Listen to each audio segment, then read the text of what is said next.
Ray Jolay 2024, Ray Jolay 2024. Feno fitaona gatrika nanomboan'ny fahitalavitra Real TV Madagasikara, ny fampahalalam-baovao ny Real News, ny vaovao marina sy ny fandarana l'invité du jour.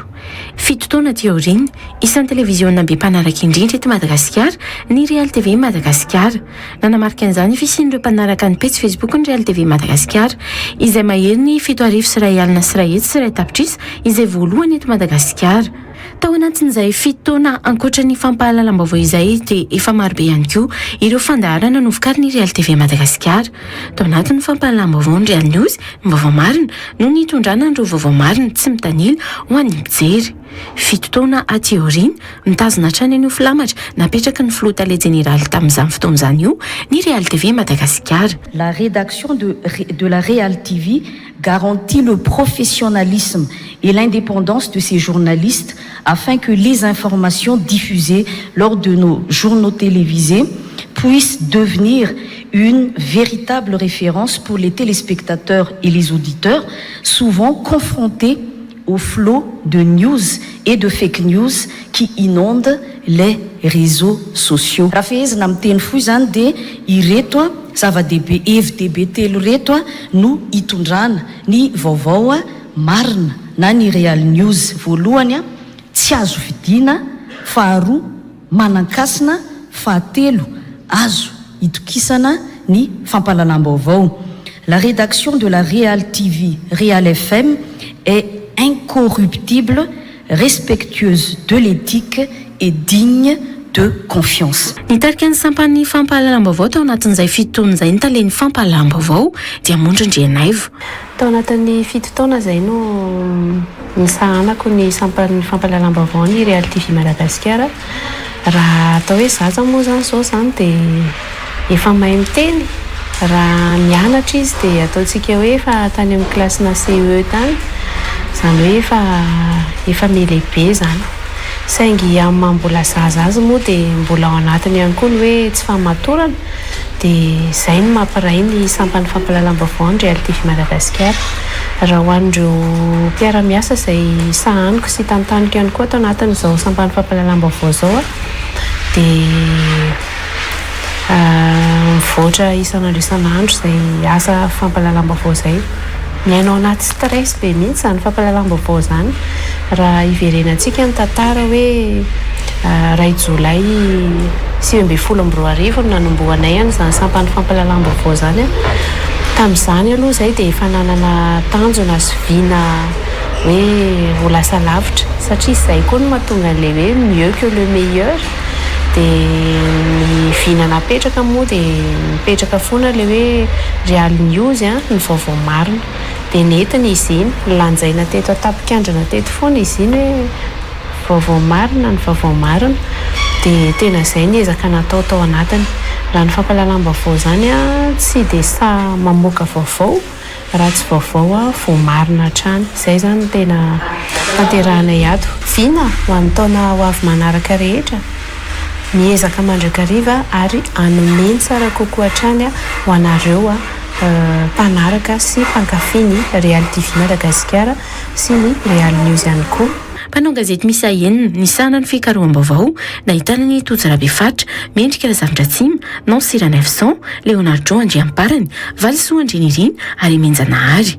Teo amin'ny fakana ny Ango Tsara kosa ireo mpanao gazety Pakasary miisa 3 ahitana ny Andra Rabesotra, Ezekiel Malala ary Irina Rardera. Miisa 2 kosa ireo mpandrindrany sary anatin'ny sampan'ny fampahalalam-baovao dia Nehemi Rakotoarso izany sy Tahiry Rakotoarson. Tahiry Rakotoarson mpandrindra sary ato amin'ny Real TV.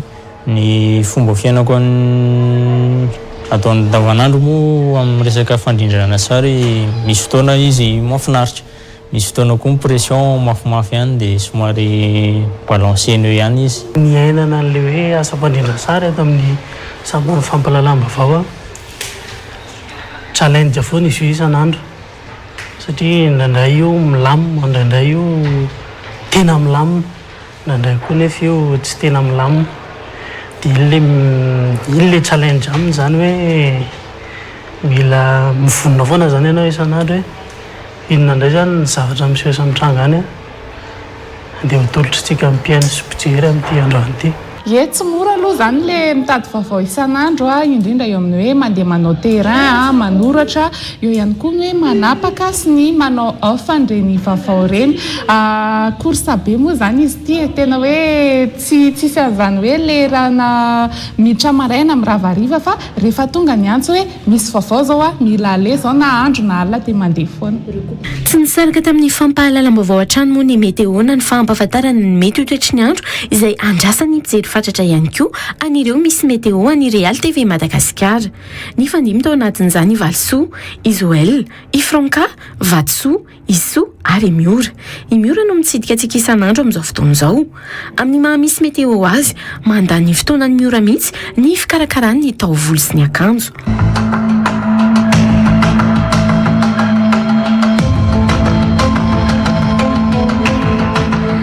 Madagasikara rehetra any an-tokantranony indray ary toy izao ny tsara fantatra mahakasika ny toetrandrontsika ho an'ny rampitso. Eo amin'ilay fandaniana andro aloha tena mandany andro be. Karakara volo aloha zany iny efa misy manao manokana, karakara tarehy efa misy manao manokana ihany koa dia le mitady akanjo ay eny efa misy manome ihany koa zay fa misy taona misy tsy fahafahana izy dia ianao zany no lasa ohatra ny hoe mitoetoety seroa mitady akanjo mifanaraka amin'ny toetry ny andro amin'ny toe-batana ihany koa mba hasarika mpijery. Ny fanindran-dalana tamin'ny fampahalalam-baovao isan'andro ny fandarana l'invité du jour. Tany am-boalohany dia ny mpanao gazety Amondra Andrianaivo no nisahana ny fandraisana andreo vahiny. Isan'ny vahiny voalohany tao anatin'ny fandarana moa ny chief executive officier ny Real TV Madagasikara teo aloha Ontina Real. Nandimba ny Amondra Andrianaivo nandray andreo vahiny moa ny mpanao gazety Gasikara Fensoa avy eo ary ny mpanao gazety Mendrika Razafindratsimo no misahana ny fandarana nanomboka ny volana Aprily 2024. Fandarana arabaratra no vokarin'ny Real TV Madagasikara ihany koa ny 30 minutes market izay arahanao isan'andro eto amin'ny fahitalavitra izay Miora ihany koa no mandray an'ireo vahiny tsy tapaka. Fa aza atao le sady misaratra no mikitika telefona fa vetivety kely dia simba le telefona amin'iny. Nanomezana sehatra an'ireo mpanao dokam-barotra ihany koa ny fandaharana manokana misy any Tojarabefatra, Nansira 900, Imenjanahary ary Valsoa Andrenirina no mifandimba mandray andreo vahiny. Ireny le diagnostika sofina fotsiny. Raha misy manena ao anatin'ny fiara, ny sofinao ny ampianono inona ary samy feoany izany. Le petit génie izay nanomezana sehatra ny ankizy sy ireo talenta miavaka ananany. Andiany efatra no efa novokariny le petit génie andiany voalohany sy ny faharoa ary ny fahatelo, ny le petit génie académie ary ny le petit génie synchro. I Miora trano moa no misahana ny fanolorana azy. Isa daholo ny iara-nira tamin'ny Crystal Kids. Aiza ny mpanoana Crystal Kids? Sotranareo. Fandaharana novokarina tao anatin'ity 7 taona ny siny Real TV Madagasikara ety ihany koa ny Very Love. Fandaharana nanamariana ny fety mifankatia izy io izay isaky ny volana febroary ka mazava ho azy ireo mpifankatia no mandray anjara ao anatiny. Efa andian-droa moa zao no tanterahana ho an'ny Very Love. Ho an'ny indiany voalohany fivahinianana tany Dubai no nomena andreo mpifaninana. Azo traitement de faveur ihany koa zay niditra teo satria milahatra be izy nefa zay tsy nilahatra fa tonga dia nazo traitement VIP zay. Fandaharana novokariny Real TV Madagasikara ihany koa ny le briefing izay nirahana tamin'ny mpanao gazety Joasy Leonor ny resahana ny fiainam-pirenena sy ny politika ary ny tontolo sosialy sy ny ara-toekarena. Tomboky lahy sy tomboky vavy ankafaliana no anolorako anareo ny fiarabana amin'izao takariva izao. Isan'ny fandaharana na ampahafantarana karazana trangam-piarahamonina sy dingam-piainan'olona maromaro ihany koa ny fandaharana clin d'œil. Ny taleny fampahalalam-baovao dia Amondra Andrianaivo, ny mpanao gazety Mendrika Razafindratsimo ary Nansira 900 sy ny mpanao gazety Pakasary Ianjara Kotondrainy no niara-ny salahy tamin'ny fanatotosana azy. Fandriko dia mba tsy tady ety intsony fa mba mipetraka any an-trano dia mba miandry ale zanako eny an-trano amin'ny tiako hianatra le zanako nefa za tsy manam-bola.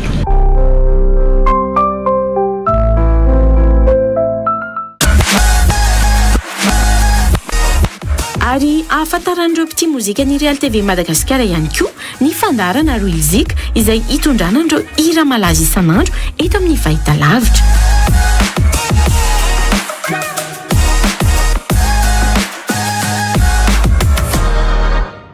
ho an'ity fahafitotoana ny Real TV Madagasikara ity kosa dia ny famokarana ny fandarana isa-maraina tafasika no nanamariana izany.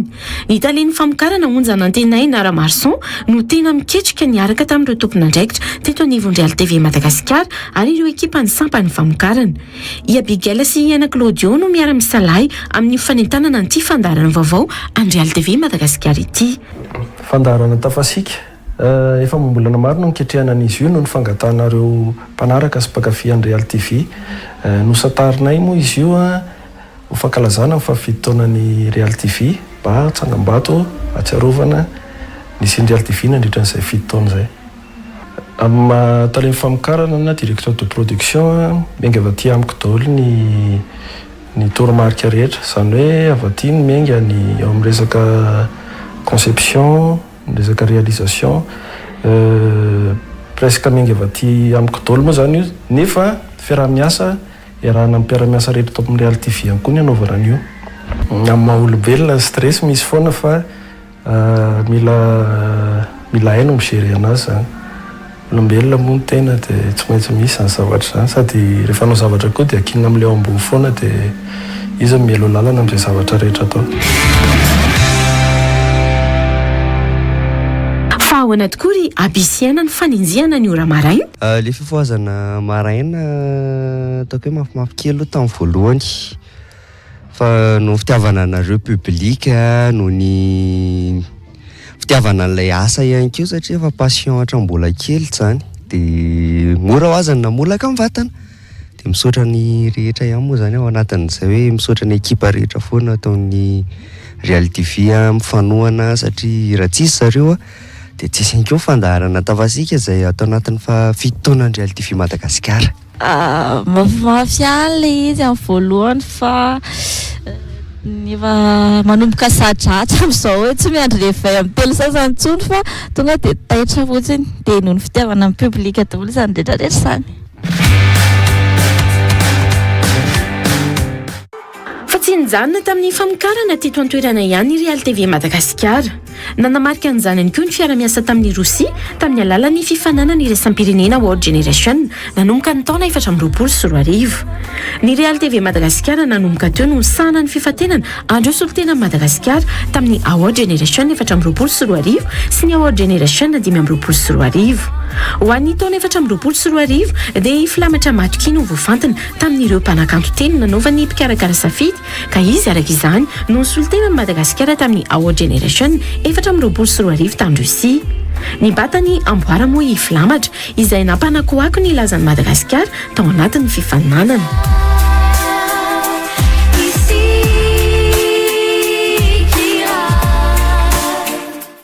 Tsy nijanona teo fa nitohy ary mbola nahazo ny fitokisan'ny mpikarakara ny World Generation tany Rosia ihany ny Real TV Madagasikara ny taona 2024.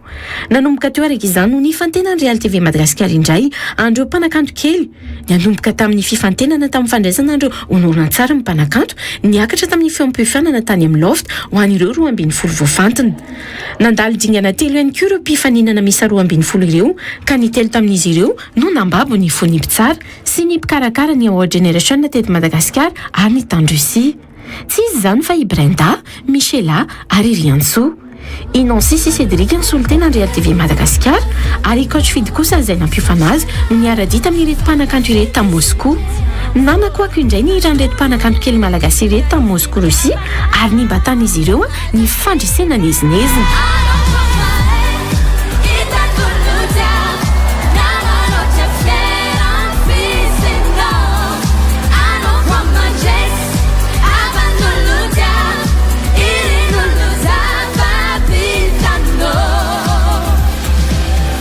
Dia nahazo ny batany amboarany fifaninanana ankira ho an'ny ankizy tamin'ny World Generation 2025 avec le résultat de 310 balles dia ny trio avy any Madagasikara miaraka amin'ny irany fianarana foana Nosratali Eman. Arabainy ianareo rankizy. Arabainy ianareo rankizy. Madagascar! Stop!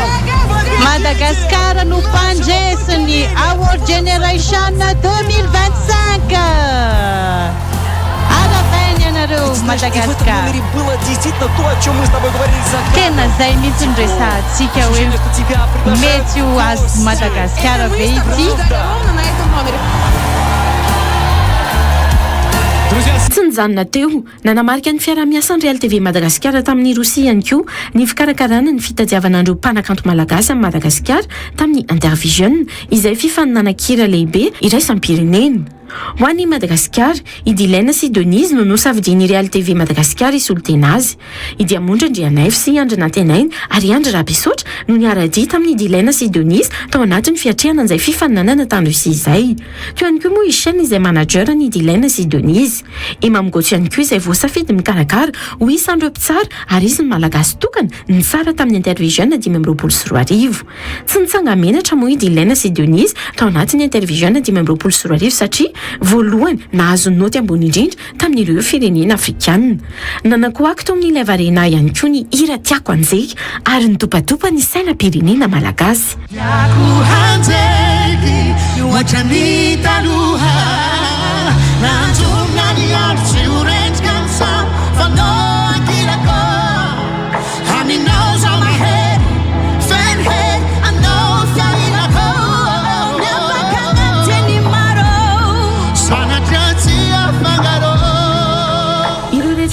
Totosa dia teo filompanorina ny Real TV Madagasikara Briand Andrenilina izay angadana ananana sy vinahitana n'izany fiara-miasa izany.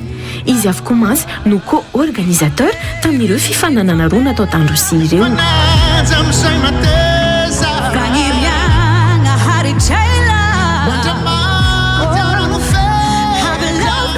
Ao anatin'ireo fandaharana sy famokarana rehetr'ireo, sampana iray lehibe ny fisanana ny Arabatro teto amin'ny Real TV Madagasikara. Ny sampana Arabatro izay tarihan'ny tompon'andraikitra Arabatro Mathieu Razafiniary, eo ihany koa i Gina Mity izay manampy azy. Orinasa marobe no efa niara-niasa tamin'ny Real TV Madagasikara. Fa ao anaty koa ry Mathieu ny fitadiavana mpiara-miasa. Ny resaka varotra aloha somary azo atao hoe mora nefa sarotra ihany. Ny antony tsy mampitovy anazy amin'ny eny amin'ny sehatra hafa aty amin'ny sehatry ny eny vakijery ianao mila manaraka an'le misy client tonga dia raisinao izy dia mila miassure koa ianao zany hoe mandeha tsara ny spotin'olona, mandeha tsara ny zavatra angatahany olona dia zany hoe misy synergie kely ihany zany entre ny aty amin'ny resaka Arabatro sy au niveau ny diffuseur sy ny département tsirairay avy dia zay amin'ny ankapobeny ny asa azo atao hoe mora nefa sarotsarotra ihany le izy. Fito taona ny lasa, fito taona ny arahan'ireo sampana miisa efatra ireo ny asa teto anivon'ny Real TV. Tao ny sampany fampalalam-baovao sy ny Arabatro izay efa noentina tamintsika teo, fa teo ihany koa ny sampany famokarana sy ny sampana misahana ny maha-olona. Ho an'ny sampany famokarana dia ny talemy famokarana eto anivon'ny Real TV Madagasikara, onjanantenena Ramarson no mitarika azy. Ao amin'ny fanatotosana kosa ny misy ny Cédric Rakotomiarana sy Bébé Tolo Brown. Somary mafimafy ihany ty asana mpanatotoso ty satria enjikendjika kely maromaro ny émission dia enjikendjika kely ao anatin'izay miseréan'ireo karazana émission maro isan-karazany sy miseréany équipe technique rehetrarehetra. Ny pression any anaty vaovao ny tena mafy indrindra ny pression fa ino mantsy le fakaiky tena andeha le vaovao tena miakatra daholo ny adrenaline rehetrarehetra sy ny tariny. Mpanatotosa-panampy i Anise Razakasson ao amin'ny lafiny kirakira ny sary amatsoratra na ny infographe kosa no misy an'izo Andriatsizeny. Ny asa moa tsy somora fa miankina amin'le fandaminana an'le asa koa manko le izy dia matetika misy pression foana zany ininona ny asa rehetra atao fa izana fitana tsara fotsiny au minimum moindre détail satria zavatra mandeha amin'ny télé manko le izy fa tsy hoe mandeha hoe aiza dia mafimafy le izy fa vita foana moa zany izy rehefa atao. Eo ny mpakasary Sarobida Andriantsosy Anja Rakotondrainy. Misy fotoana moa le izy enjakenjana kely satria indraindray hoe zavatra mandeha androany hariva ny enjehanao amin'ny atoandro dia nefa sady manao tournage ianao dia somary akanenjinenjika fa rehefa tena zatra ianao dia azo atao ihany le izy. Azo ankafizina tsara mihitsy le izy satria misy fotoana zao ohatra rehefa en plein tournage dia somary hoe misy mianiany kely ny vazovazo moa hoe mandeha foana dia alaina fafiny tsara zany dia asa. Eo amin'ny lafiny feo kosa no misy any Tiana Rovony sy Lario. Amin'ilay vavaonga mba misy stress kokoa satria en plein direct mety mifaty tampoka micro ny journaliste dia tsy afaka tonga dia hiditra analan'ilay micro eny na hoe anolo azy fa amin'ny émission fa tsy dia misy stress be loatra raha resaka production. Ilay miara-miasa amin'ny journaliste milay fa rehefa tratra amin'ny pression izy dia tena milay be koa ilay asany lava. Ao anatin'ny fampitanana ny diffuseur kosa no miara-misa lahy ao i Ando Andrianjafy sy Tahiny izay mandahatra n'ireny hira renesitsika ao amin'ny fahitalavitra sy ny onjam-peo ireny. Izay mihitsy moa zany ny andraikitra ny diffuseur eto amin'ny Real TV. Tena sarosarotra ilay izy satria ianao zany alohan'ny andefanao zavatra dia tsy maintsy miasa saina ianao hoe ohatrany ahoana re zao ny olona miaino sy mijery télé amin'izao ora sy fotoana izao dia miankina amin'izay zavatra izay no ahafahanay mandefa sy mandefa hira na mandefa zavatra amin'ny télé. Eo amin'ny lafiny mahaolona kosa no misy ny tompon'andraikitra misahana mahaolona. Sarosarotra aloha ilay mijery an'ilay mpiasa fa esahana alama daholo dia esahana sina ambiance foana ny ankizy rehetra satria mafimafy kely ilay mpanao gazety dia esahana foana atao misy ambiance ny mpiara-miasa rehetrarehetra. Eo amin'ny fandraisan'olona kosa no misy ny fitahiny. Dia izaho zany no mandray ny olona rehetrarehetra izay miditra ato dia somary mampa-stressé ihany ilay izy satria hoe tsy fantatro ao ny toetran'ilay olona raisinao dia rehefa ianao tsy maintsy hoe miezaka misadapo taminazy dia mila sasa zany. Eo ihany koa ireo mpamily izay miaraka amin'ireo mpanao gazety sy ny mpanao fandaharana isan'andro avy eto amin'ny Real TV Madagasikara.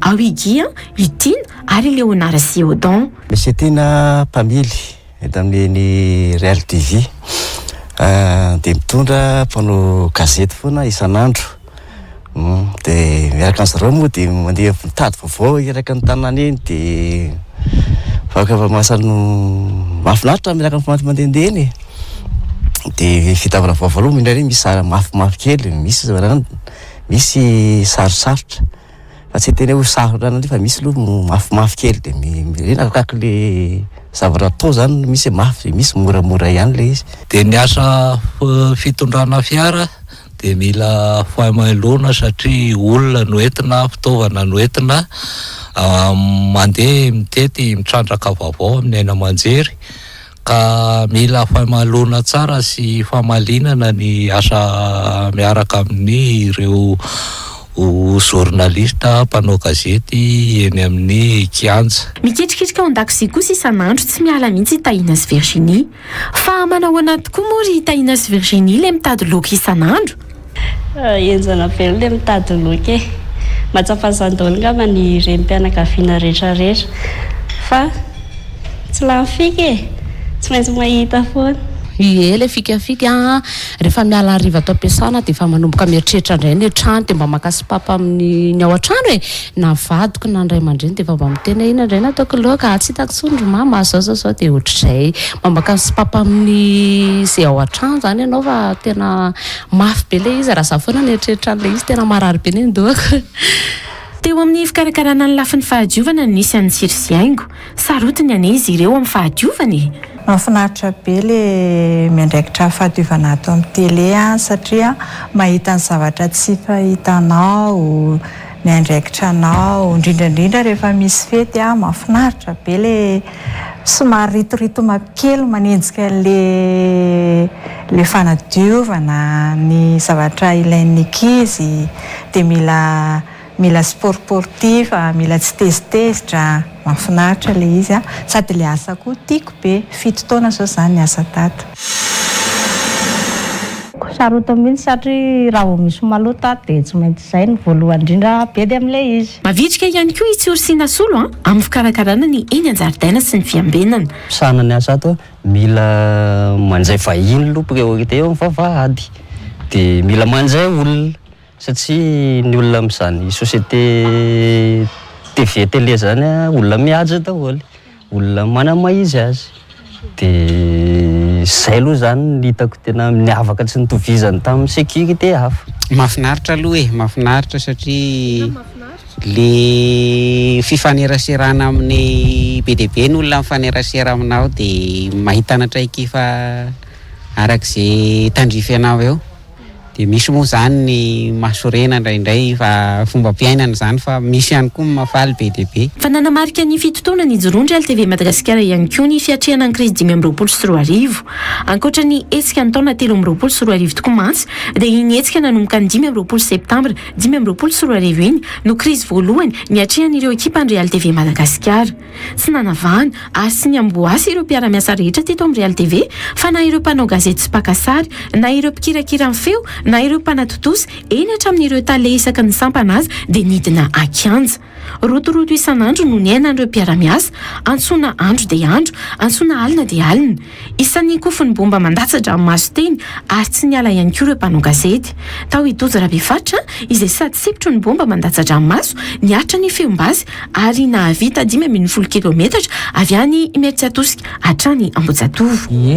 Ataontsika hoe tantara tsy adonona, souvenir tsy adonona tokoa izay niatrehana izay hetsika nisy tamin'ny septambra 2024 izay zany raha hoay manokana satria tao anatin'izany nisy ataontsika hoe ny fiatrehana ireo ataontsika hoe feom-bazy teo ihany koa ny fanaovana zany ataontsika hoe ditongotra any amin'ny 20 kilometatra tany hoany zany tamin'io fotoana io tsy misakafo tsy misotro rano expérience daholo reny rehetrarehetra reny niatrehana an'izay ihany koa mafimafy le asa fa nefa ny nahitana an'izay karazana traikefa samihafa zay. Narahana ranomasy mihitsy aza mony ny Mendrika sy Leonardo. Ny tena nanamarika zany tao anatin'ireny satria ho ana manokana fito taona no nisehatra tao amin'ny asa manao gazety dia niasa teto anivon'ny LTV Madagasikara dia iny zany ny ataoko hoe hetsika sy tantara nanamarika be anahy tao anatin'le asako dia ohatrany hoe niraisiko tao anaty fony nanao an'le izy dia rehefa nisy an'ilay zava-nitranga na tamin'ny Leonardo na tamin'ny namana rehetrarehetra mpanao gazety teny Akianja dia somary tohana kely fo dia nisy an'ireny zavatra reny fa le asa moa tiana dia izay ihany koa ny tena hoe andraisana anazy ao anatin'ny fo ampanatanterahana anazy sy ho an'ny Real TV Madagasikara sy ho anao mpijery ny Real TV Madagasikara. Le tamin'le grève iny nampitomany anao moa zany teny amin'ny Kianja tamin'ny fotoana iny ny herisetra izay nianjady tamin'ny mpanao gazety tsy hoe ho ariary ihany le izy fa mpanao gazety maromaro no efa tratra le izy fa tamin'iny fotoana iny zany tena tratra le izy izany hoe le herisetra nianjady tamin'ny mpanao gazety izany no tena hoe nampitomany tao anatin'le izy satria raha tokony nanao ny asa anay atsaka ny sy andavana izahay dia hita hoe teritery zany tamin'ny fotoana iny nanaovana le asa dia niatrika taminay mihitsy le izy misy ny naratra misy ny voafelaky ny tamaina misy ny anamo zany telefona koa potika mihitsy tamin'ny fotoana iny niary dia nampalahelo izy fa hatramin'izao dia potika tanteraka tsy velatsoa ny telefona. Na dia tsy mpanao gazety ihany koa aza dia isandreo niazakazaka tsy nijanona nivezivezy tamin'ireo toerana nisy hetsika rehetra iando itina ary bebeto vao maraina dia efa mivonona ny lehilahy. Fahatsapako an'le fidinana teny Akianja zany le izy moa zany tsy mahazatra le izy fa niezaka nanampy ny ankizy namana mpiara-miasa teny moa zany dia niezaka nampita izay zavatra nitranga teny Akianja ny pression moa zany nisy ihany le izy fa tsy dia tena hoe nanano sarotra loatra ny andro voalohany sy faharoa ihany no somary mafimafy kely fa rehefa avy eo tafiditra nety ny fomba fiasa ezaka nanana tsara foana. Na tsy mpanao gazety ary vonona nidina teny tamin'ireny satria mahatsapako hoe tsampy ny ekipa tamin'ireny dia moa koa ny toerana nisy ny grefy tsy hoe teo Analakely na teo Anosy ihany fa be dia be ny toerana tamin'ireny nisy point de départ be dia be dia mba fampizarazara tamin'ireny. Tamin'ny voalohany aloha hita hoe tsy dia nanina fa le tamin'ny farany hita tena mafy be satria ino ny ady farany tamin'ilay izy mafimafy kely. Raha ndray efa tiana arofony mpikirakira feo amin'ny mampikirakira feo izay dia tokony hoe ato amin'ny studio any fa no ny asa takin'ny patron anay dia ny public zany dia voatery no manampy fanampy izay mpiara-miasa ka lasa nidina sur terrain somary mafimafy ihany moa le hoe midina sur terrain satria tsy maintsy natao afond daholo ny rehetrarehetra na ny vatana na ny fananana na ny saina. Ny vatana tiako tenana amin'izay misy fotoana mavita 20 kilometatra anaty ray andro mandeha Anosy, Taninandro, Anosy be voatety daholo. Ndraindray ary moa rehefa mody ao an-trano dia lasa mainty be bronzé be mihitsy. Ny fananana satria misy fotoana rofotra amin'ny pataloha menjery eny anaty sahotaka eny. Misy atao koa ny telefônina simba tanatin'ny satria misy fotoana adiny 3 sakiato manao direct amin'ny telefônina. Ny fanahy sy ny saina koa satria ny tanatin'ireny sahotaka ireny misy fotoana antangoronany olona mihoatra ny 10 satria nakasary ianao makasary zavatra tsy tokony alaina dia hoe saritahany zareo ataoko. Teo koa ny latsahany lacrymogène teo aloha. Ireo mpakasary moa tsy nialatra amin'ny farany tao Ezekiana somary tsy be teny aza dia nanao izay hafany tao anatin'ny sakoroka. Enjana be aloha satria ny matériel anao tsy maintsy arovana foana ao anatin'ilay izy dia nefa ianao koa rehefa mipoaka izany ilay lacrymogène dia tsy maintsy miaro ny vatanao ianao, izany hoe vatanao sy fitaovanao izany tsy maintsy arovanao foana. Ny makasary amin'ny fahitalavitra izany tsara, ahitana zavatra be dia be sady mafimafy mahafinaritra malay. Iandratra Besotra moa dia tonga hatrany an-tranon'olona mihitsy mikaroka sarisary mandritra ny hetsika. Ny anjara asako izany dia naka plan large tamin'ireny, maka ny andany sy ny akilany nefa ny andany sy ny akilany tsy ho azonao raha tsy mahazo ambony dia mba mandondona ny an-tranon'olona izany, miakatra terasy, miakatra lavarangana, ohatrohatr'izay izany le fahaizana miaraka amin'ny vahoaka koa izany nazahoana sary koa amin'ireny fa tsy vitan'ny eritsaina hoe andeha ho anaty olona. Raha ho anaty olona ianao dia sary ihany ny azonao fa mba mila manana sary avy any ambony ianao. Tao anatin'izany 20 andro tsy niala teo ambony plateau isan'andro i Nancy la 900. Tontolo andro ny fampitana mivantana ny zavanizy teny Akanja. Anisany nanamarika ny fisian'ireo resabe ny endriky Nancy hita ny mpijery isan'andro. Mafimafy aloha le izy satria izany hoe mipetraka eo ambony plateau eo foana direct mivantana foana mitatitra ny zavatra rehetrarehetra izay noentin'ny ankizy eny Akanja nandritra an'izay fotoana izay dia teo foana satria tsy maintsy mitatitra amin'ny mpijery dia ianao izany manolotra eo miezaka ihany koa ianao anatin'izay hoe indraindray misy tsy fahatombanana ara-tsara ny ankizy na ohatra hoe misy zavatra mitranga tampoka dia miezaka mila mahafy an'ilay izy foana izany ianao mitovy amin'ny hoe ny ainan'ilay zavatra iainan'ny ankizy tena Akanja ihany izany ny ainana teo ambony plateau. Nisy fotoana raha ny tantaraiko kely fotsiny tamin'ilay tena mbola tao anatin'ilay nafana be ireny ilay izy dia nisy fotoana ohatrany hoe mangingina kely milamilama kely aloha ilay hetsika dia misy fotoana tonga dia miverina mafy be indray dia mianao izany mieritreritra hoe efa ohatra milamindamy izany dia tokony hoe mba hisotro rano kely na tokony hoe mba hisakafo kely dia nefa tamin'ireny fotoana ireny tena mipetraka le fomba fiteniny hoe tena tsisy tany niainana na sotroana rano ary. Iny aloha izany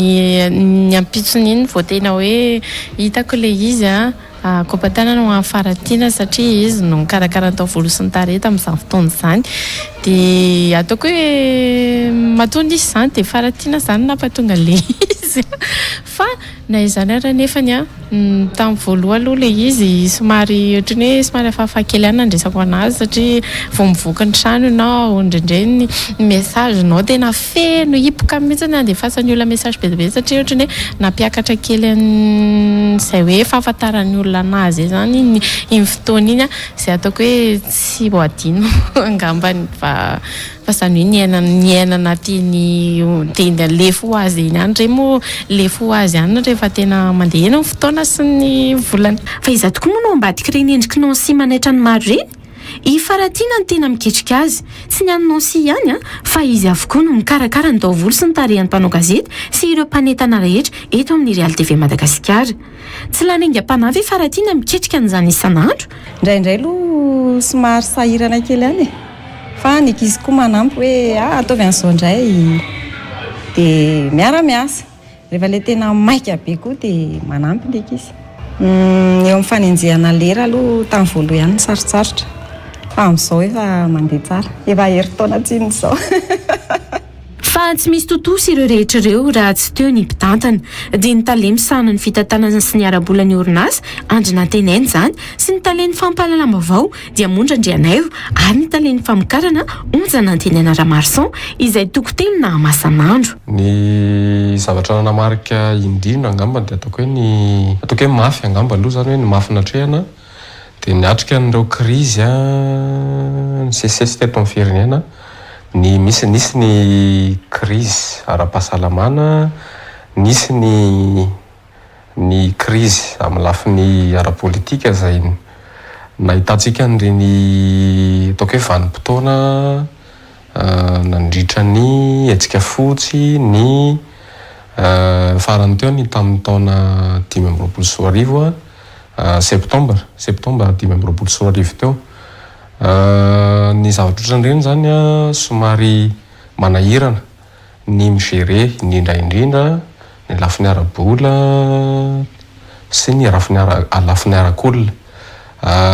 Ho an'ny krizy toy ny teo reny nisy an'le tolona ny orinasa tsy maintsy miasa, ny ankizy tsy maintsy midina eny amin'ny kianja dia somary mampitaintaina ihany zany mieritreritra hoe any an-kianja ny ankizy miatrika an'ireny zavatra ataoko hoe en danger zany en danger foana ny ankizy manatanteraka ny asa zavatra ohatran'ireny zany tsy mora ho an'ny asa fanaovana gazety. Ataoko hoe izay angambany zany no tena nanamarika ny tato amin'ny Real TV. Manarak'izay nisy ihany koa ny nanaovantsika ny Out Generation sy nandraisantsika anjara tamin'ny intervision. Raha ny vokatra dia azo lazaina hoe tsara satria ho an'ny Out Generation dia indrony setsy zay no azontsika ny amboara. Real TV moa no misana ny fifantenana androm-pifaninana amin'ny iny fifanan'ny iraisam-pirenena iny. Toy izay koa ny intervision teo amin'ny larana fahavalo nisy an'i Madagasikara fandraisana anjara voalohany iny inona fa iotran'izay ny manaraka eo ny fomba fitantanana amin'ny akapobeany nanomboka taona roa teo zay no somary nifantoka kokoa tamin'ny resaka famokarana ny Real TV. Raha talohan'izay somary nibatoerana ny resaka fampahalalam-baovao dia ny roa taona faraparany teo ny Real TV Madagasikara dia nifantoka kokoa tamin'ny resaka famokarana. Nahitantsika ny Real Love izay efa nisy andehan'ny faharoa moa tamin'ity taon'ity nisy ihany koa ny Le Petit Génie miampy ny Out Generation la sélection. Entsika hanamarika ny fafito taon'ity koa ny anombohana ny fandaharana tafasika fandaharana ho aranao isa-maraina eto amin'ny Real TV Madagasikara. 7 taona zay no vita mbola indreto isika miaraka eto mbola vonona ny anome ny tsara indrindra avy aty aminay izahay ho anareo mpijery ary hotody any amin'ny 7 taona mitsingeringerinina indray isika. Fa na eo aza ny rotoroto no ny asa mafy isan'ny zava-dehibe ho an'ny Real TV Madagasikara ny fiarahana eo amin'ny mpiara-miasa. Anisan'ny napetraka ho zava-dehibe mantsy ny fanamafisan'orina ny firaisan-kina ny mpiasa. Arahoane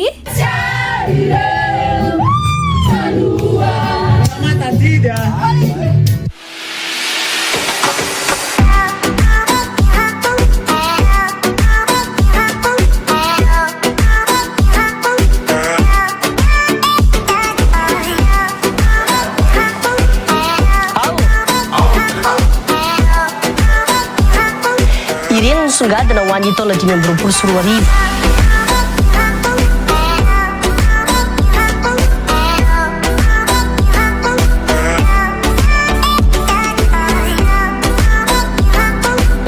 Fizara-potoana faharoa avokoa no nampidira ny Marokana ny baolina roa tamin'ny alalan'ny Brahim Diaz dia teo ihany koa ny lalao tsy haiko ty Angasirako ianao sasaraka taminay hatramin'ny farany mametraka ny manapatafa ao aminy ka fa noizatsika ny fampahalalam-baovao amin'ny ity alina ity ny azonavo hoe zahina ho ampidirina na tsena efa voatokana avokoa ireo mpivarotra amoron-dalana rehetra eto Antananarivo renivohitra ho mifilohan'ny délégation manokana ny tanàna Antananarivo androany.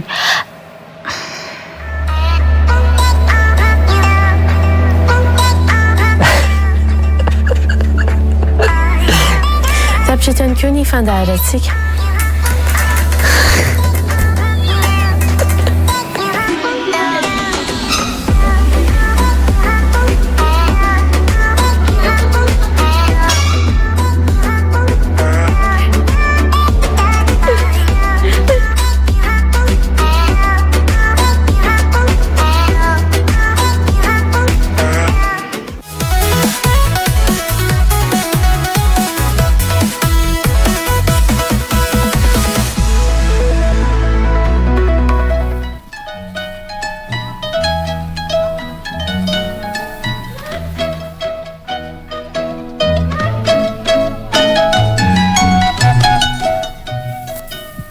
Falmerabantsika rehetra tompoko lasitoko vavy izay manaraka ny fahita lavitra Real TV amin'izao arivariva izao mivantana avy aty amin'ny foiben'ny Real TV Madagasikara manandona bypass ny lanonantsika izay fanamariana ny fafito taona ny Real TV tsara mariana amintsika rehetra fa tamin'io fotoana io ray Jolay 2024 no niainga ny fandarana l'invité du jour teo ihany koa ny fandarana ny météo ary ny vaovao marina izany ana ny Real News eto izay telo mianada iaina sy valsono miaraka amiko eto faly miarabanareo mianada. Ie miarabanao ihany koa Leonardo Andriamparany manatra ny araba efa nataony namana teo ihany moa zany ety ampiandohana dia manasanao sahady izay tsy saraka aminay hatramin'ny farany.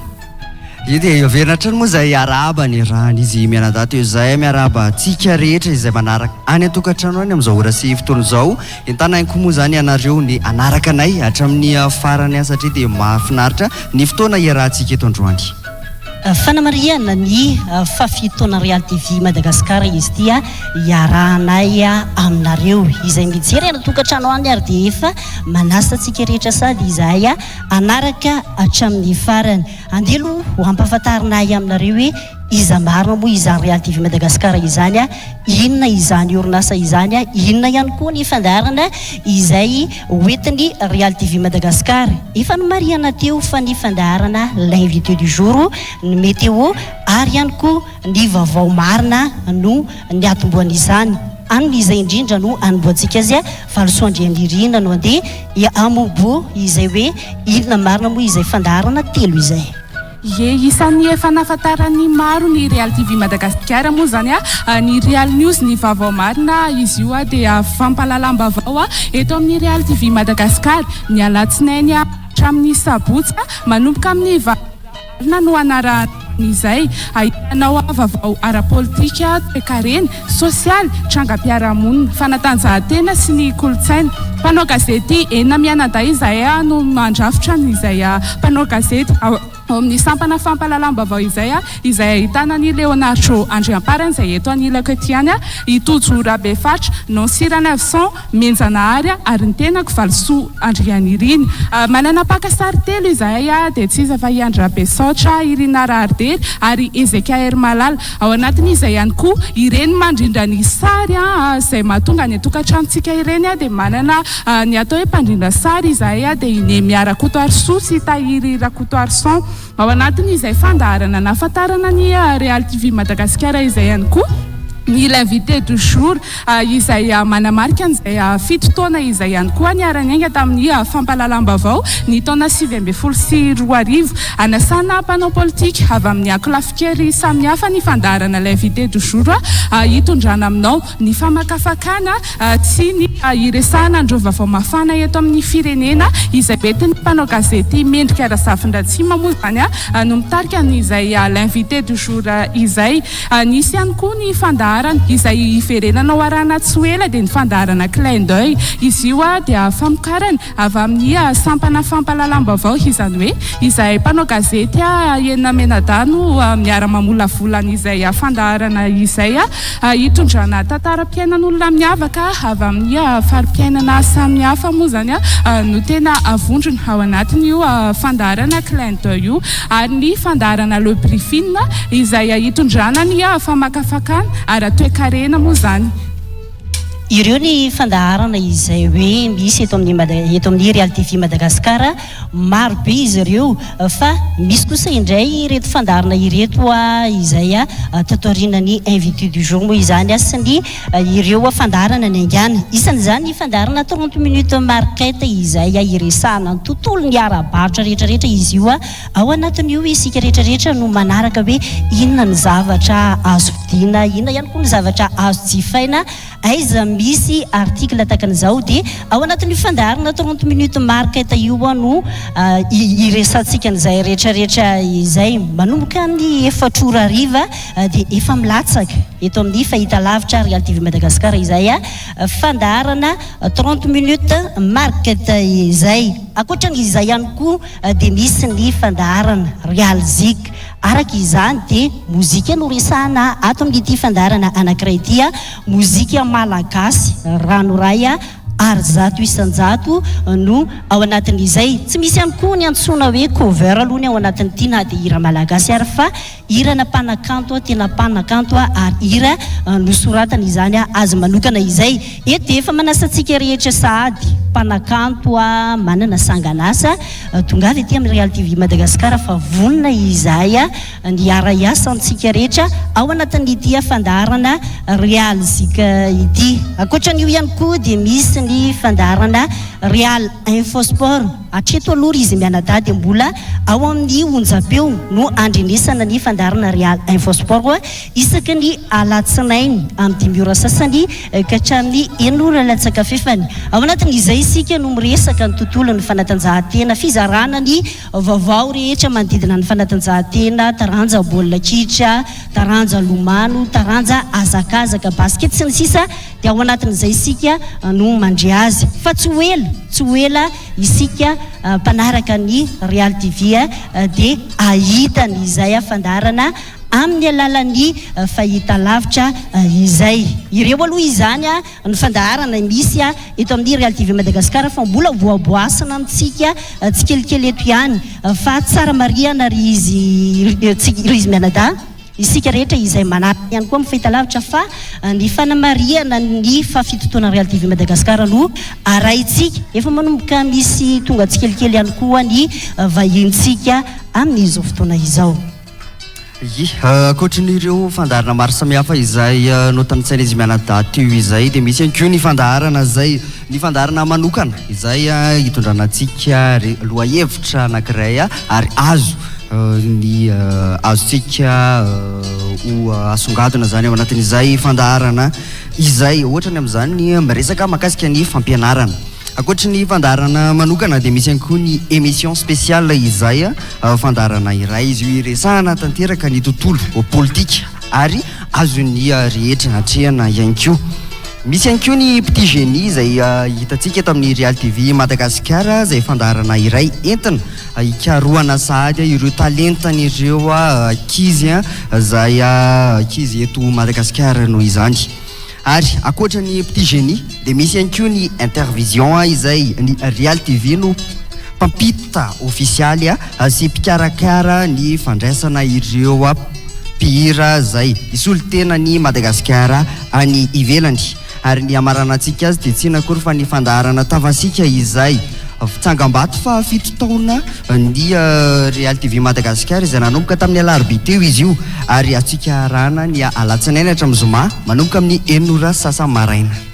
Tsy latsaka ihany koa atao hoe famparafilaza izy ity entre piscine ity andro anio ity dia tsy inona izany fa ny Our Generation izay amin'ny ity anio ity no amatarantsika azo rombin'ny folo mianada ifaninana amin'ity fifaninanana anankiray ity izay ny Real TV Madagasikara ihany koa no mpiara-mikarakarana izay fifaninanana izay fantelony izao Madagasikara no mandray anjara ato anatin'ity fifaninanana ity tamin'ny taona 2024 isika dia niaraka tamin'ny Filamatra Matoki tao anatin'izay fifaninanana izay ary dia nibatamboara Madagasikara tamin'izany tao aorian'izay indray dia nisy anazy telo mianada fantatsika dia tsy izy izany fa Michela, Brenda ary Riantso ireo no candidatsika dia mbola vaovao mahafinaritra ihany izy mianada fa dia mbola mibatamboara ihany Madagasikara tao anatin'izay fifaninanana izay 2024 isika antom-pisiny lanonana ihany koa ho any androany izy ireo 20 mianada isolo tena amin'ny Madagasikara ao anatin'izay fifaninanana izay manasantsika rehetrarehetra ny atokantrano any raha tia halalazo 20 mianada ireo aza misaraka amin'ny fahita lavitra Real TV.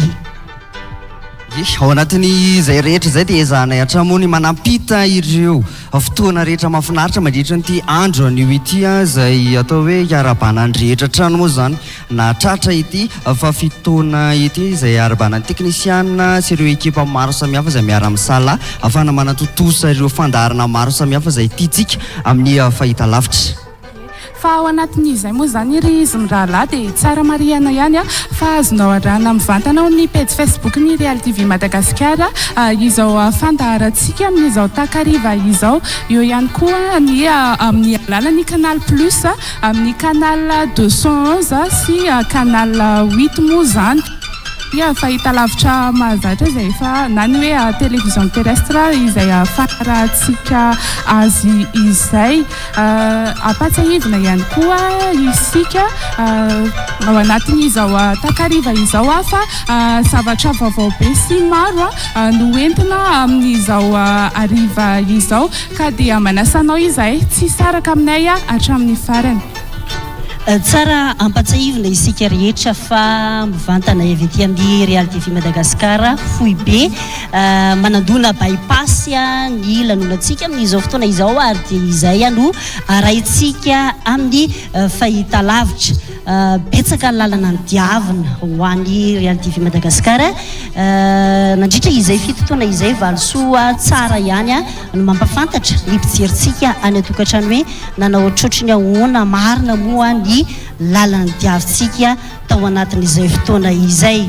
Real TV Madagasikara dia miorina ety manandona bypass tao anatin'izay fotoana izay misy ny herinaratra tonga dia ety amintsika fa kosa tsy mazaka ny ataontsika hoe tanjaky ny fitaovana izay ilaina ny amin'izany tao anatin'izay rehetrarehetra izay fitotoana tao anatin'ny fitotoana 4 ora 7 andro tao anatin'ny 7 andro dia ampafantarina antsika rehetra fa tamin'ny alalan'ny vondrona mpiara herinaratra nandonana n'izao orinasa Real TV Madagasikara izao izany hoe niakin-doha tamin'izay groupe électrogène izay zany ny orinasa tsy natao nefa izany sakana tsy zarana ny vaovao amintsika rehetrarehetra tsy amokarana ihany koa ny fandaharana satria dia izay hoe ho an'ny mpijery no antom-pisina valosoa dia izay no nanaovana izay ezaka rehetrarehetra izay tao anatin'izay dia nisy ny vondrona mpiara herinaratra anankiray efa simba tanteraka moa zany izany hoe efa napotika vondrona mpiara herinaratra iray izao orinasa izao ho an'ny mpijery izany rehetrarehetra izany tsy ny jiro ihany anefa ny atao hoe nampijaly efa nisy ny atanatohatra izay nataontsika hoe nangataka tany amin'ny orinasa Jirama ny ohatran'izay fa mbola tsy nivaly izay dia tao anatin'izay fotoana rehetrarehetra izay dia tao anatin'ny fanifanany groupe électrogène isika efa betsaka ho ao ny olona izay efa tonga amin'izao fotoana izao misy ihany koa eto Stan sy Nana efa hitantsika miatra ny eto alohantsika eto manasanareo mivady anatona ety aloha iresadresaka kely amintsika ny mahakasika ny Real TV Madagasikara izy mivady ireto izay mpanakanto no tena fahafantarany maro azy fa ny miarabanareo tonga soa ty amin'ny Real TV.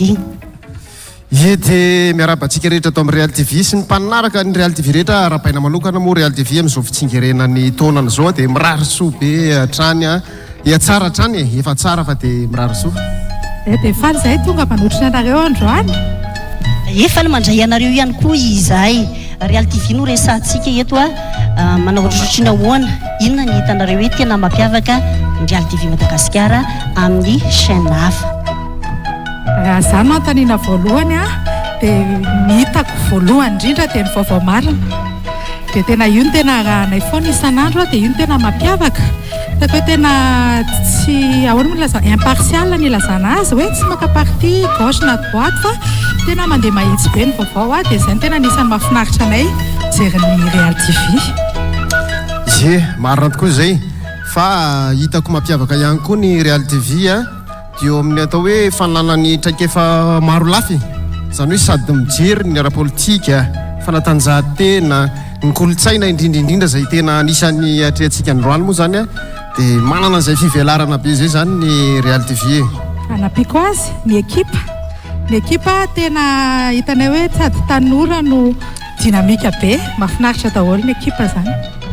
Efa ny tena reo teo hoe ny vaovao marina izay ny tena rahanareo fa ankoatran'ireo hoe misy fandaharana hitanareo hoe particularité ny Real TV Madagasikara ankoatra ny vaovao izany. Ny akaiky ny fonay our generation mazava ho azy satria metomboan'ny lalan'ny zanakay sady nahitana lalana PDB expérience PDB tena nanamarika ny fiainanay ny our generation. Dia marina izay satria sy tanana sy nanara teo koa manko ao anatin'ny sehatra ny zavakanto io zany tena anisan'ny hoe sady ankafizina moa zany ny hita hoe tena mampiavaka ary tena hoe tsara zay nga mano malaza azy. Resaka fankalazana moa izy ity tsodrano zava-mahery izany ihany koa no angatanay aminareo tsofirano ary Real TV Madagasikara. Ie tsodrano tokoa zava-mahery dia mirary soa hatrany ny Real TV zany hoe efa nisy ny ezaka be da be izay hita taratra fa tena misy ny fivoarana be ny firoborobona amin'ireo fandaharana isan-karazany dia mirary soa hatrany ho tahin'Andriamanitra ho lasa lavitra be ny Real TV.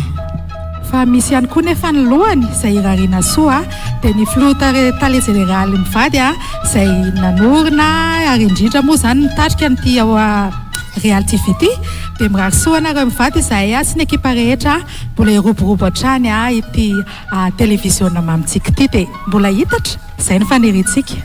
Misaotra anareo sy tanasana nanaiky ny resadresaka taminay tamin'ity anio ity ary dia manasa anareo ary androso anatin'ny efitrano. Ahoany? Yes tanasana no resadresaka tamintsika teo tao anatin'izay hoe fankafizana ny Real TV Madagasikara izay mbola maro ireo olona izay resaka amintsika ihany koa ao anatin'izay fankafizana ny Real TV Madagasikara izay Rizy Mianadahy fa akoatra ny izay rehetrarehetra izay dia tsara ihany koa ny manamarika amintsika izay manaraka ny atokantrano any fa misy ny artiste izay anafanana izao lanonana izao izay hoaraintsika ihany koa ao amin'ny fahita lavitra izany dia hoy izay hoe aza miala lavitra ry zareo hoetosika hiaraka etosika hiaraka hifaly tsy Real TV Madagasikara rehery ity lanonana ity fa natao antsika rehetra izay mpankafy ihany koa any atokantrano any. Fa miresatsika dro hoe 7 taona zay no nijoroany Real TV Madagasikara raha ataontsika hoe zazy zany efa lehibe ataoko hoe efa mianatra ihany koa ary efa mahaleo tena kely na dia hoe mbola ao anatiny izay hoe fahazazana izay arany 7 taona anefa ny aina natao anatiny izay fahita lavitra izay betsaka ireo zavatra efa nolalovany isan'izany ohatra ny izay tsy afena amintsika rehetra sy efa araka ny mikasika ny grevy tamin'ny volana septambra sy oktobra 2022 lasa teo azo lazaina hoe vavolombelony mitantara ihany koa ny Real TV Madagasikara tao anatin'izay fitotoana izay raha teto amin'ny firenena sy ny fampitambavao ary ao anatin'izay adidy fampitambavao ny olom-pirenena izay moa zany zany hoe raha resantsika tsotsotra zany fitotoana zany ry izy ireo lahy tena efa lehibe ihany zany raha hoe ataontsika hoe zazy ye efa tena lehibe tokoa aloha zany raha hoe raha isika amina olombelona efa mavita ny rehetra misy ny efa manala fanadina mpanjakana ary ao anatin'izay taona izay fa raha tsy ahivitsika kely mialohan'izay fandarana rehetra izay nisy ihany koa ny fandarana kodidim-bato izay efa nandeha ny alohan'izay rehetra izany izay isany nafatarana ny Real TV ihany koa izany fandarana izany fa tsy haiko hoe tsy misy mahatsiaro an'izany hoe itsika any atokantrano any amin'izao fotoana izao hoe ay tena nisy tokoa zany fandarana izany teo amin'ny Real TV Madagasikara tamin'izany fotoana raha ny tantara moa zany no jerena dia ataontsika hoe efa betsaka ihany no vita efa betsaka no fantatra tao anatin'izay fitotoana izay no resantsika dro ianao isan'ny vavolombelona tao anatin'izay hoe fiatrehana ny krizy grefy tamin'ny taona 2024 sy 2025 izay ihany koa roa zay zany ny grevy izay natraiko manokana voray volana mony za tamin'izany no niditra teto amin'ny Real TV Madagasikara dia nitsenany antsika fotsy tamin'izany fotoana izany voray volana dia efa niaritra an'izay hoe betsaka ny souvenir betsaka ihany koa ny tamberina tao anatin'izay ny grevy ho an'ny taona 2024 sy 2025 moa ino ny tena hoe traikefa izay no ilazana anazy hoe traikefa mipetraka izany rehetrarehetra izany tsara mariana ary izy mianada amin'izao fotoana izao fa efa betsaka ireo olona tonga ety amin'ny Real TV Madagasikara eto amintsika ihany koa amin'izao fotoana izao chaîne efa tonga ety atoerana izy isan'ny mpanakanto izay anafana izao lanonana izao manasanao avy hatrany chaîne androso ety aloha iresadresaka isika amin'ny ity anio ity iresadresaka mahakasika ny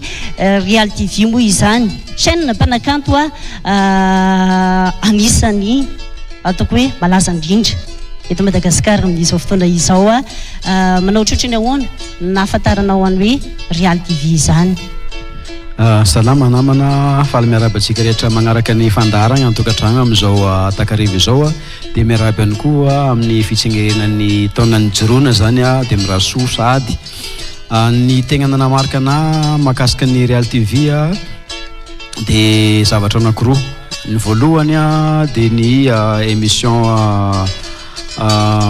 intervision zay natao tagny Russie mifampitana mivantana an'igny zany ny zava-drehetra niseho tagny no agnisan'ny nanamarika ana dia avy eo moa tapiren'izay isan'ireny toedrarana fanafana teto amin'ny firenena regny dia agnisan'ny hoe mpagnaraka tsy tapaka ny vaovao zany zahay satria agnisan'ny hoe chaîne télé nampita tamin'ny fomba rehetra sy 24/24 angamba ny zava-nisy teto dia zay ny agnisan'ny tegna nanamarika anay indrindra izay ny anisany nanamarika ny chaîne tao anatin'izay fanarahana ny Real TV Madagasikara izay chaîne matetika eto Madagasikara manao fampisehoana ihany koa ho an'ny ivelany manaraka ihany koa izany chaîne ny ivelany mazava ho azy manao ohatrohatrany ahoana pourquoi hoe fampitahana zany manao ohatrohatrany ahoana Real TV Madagasikara par rapport mita amin'izay hoe orinasa tserasera any ivelan'izay indrindra fa ny fahita lavitra raha ny fahitako azy manokana aloha zany raha tanatin'izay fitotoagnany jorona zay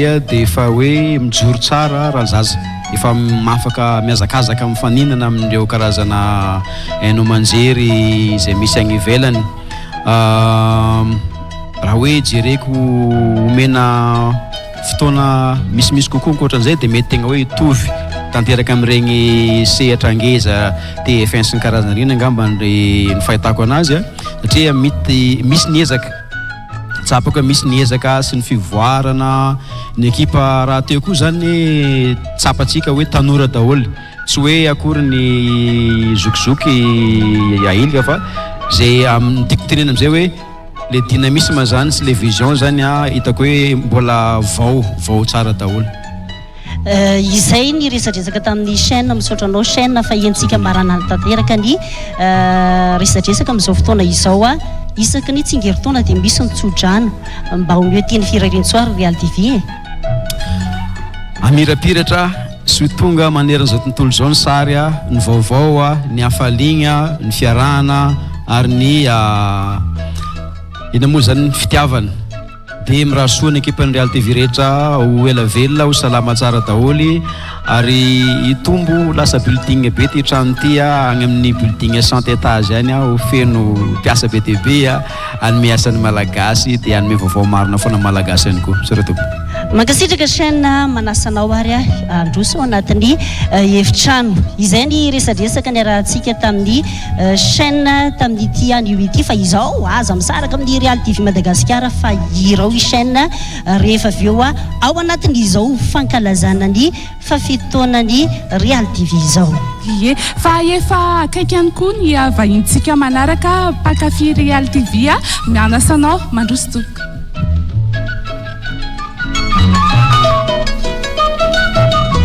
Miarabanao tonga soa? Miaraba tompoko dia miaraba ny Real TV manokana natratra an'izao 7 ans zao. Raha hoe nitezaina ny zaza 7 ans zany efa maro be dingana nandehanana tamin'izany fa matoa tonga 7 ans zany efa lehibe zay dia tena arabaina manokana matratra an'izany hoe 7 ans zany. Ie, ianao isan'ny mpankafy Real TV, inona ny fandaharana tena nanamarika anao tao anatin'izay 7 taona izay? Nandritra an'izay 7 taona izay ny tena tiako nijerena tamin'ny Real TV ny vaovao. Zay zany tena miatire anahy, za tsy dia mpanaraka télé fa amin'ny FB za mijery vaovao tena naliana anahy tanteraka tanatin'ity Real TV rehetrarehetra. Raha ny fahitanao anazy mampankafy anao inona no hoe mampiavaka ny Real TV amin'ny fahitalavitra? Ko mampiavaka aloha amin'ny mpankafy anazy autant que hoe vaovao ny tena fandaharana rahako dia tena hitako hoe le vaovao alefan'ny Real TV zany tsisy mialatsiny amin'ilay fiteny tsisy fausse poste fa tena le vrai zany mivoaka. Zay tena mahafaly anahy. Eny ary entsika amarana anazy ina ary ny teny firaretsoa amin'izao fafito taona ny Real TV Madagasikara izao? Ie, tena faly maheno hoe eto Madagasikara misy zavatra avolenta surtout hoe resaka média natratra an'izay 7 ans zay dia mirary koa raha mirary ho an'ny Real TV manokana ho tonga mihoatra lavitra an'izao efa 7 ans zay dia ataoko hoe ifete 8 ans taona ho avy tena ho hita hoe zava-baovao indray no hita aty amin'ny Real TV dia andeha lavitra hatrany anie ny Real TV. Mankasitraka indrindra tompoko. Ie, efa vonona ihany koa ny vahintsika manaraka izay hoentiny Iaina Claudio ao anatin'izay resadresaka izay. Efa vonona tokoa ny vahintsika manaraka dia tsy iza koa zany fa zareo mbola mpakafy Real TV Madagasikara no atsotsika. Iza moa ny anaranareo? Malala. Ary le iray? Zokony Malala. Zokony Malala. Manao ahoana raha ianareo zao tamin'izany 7 taona zany tena nanao ahoana?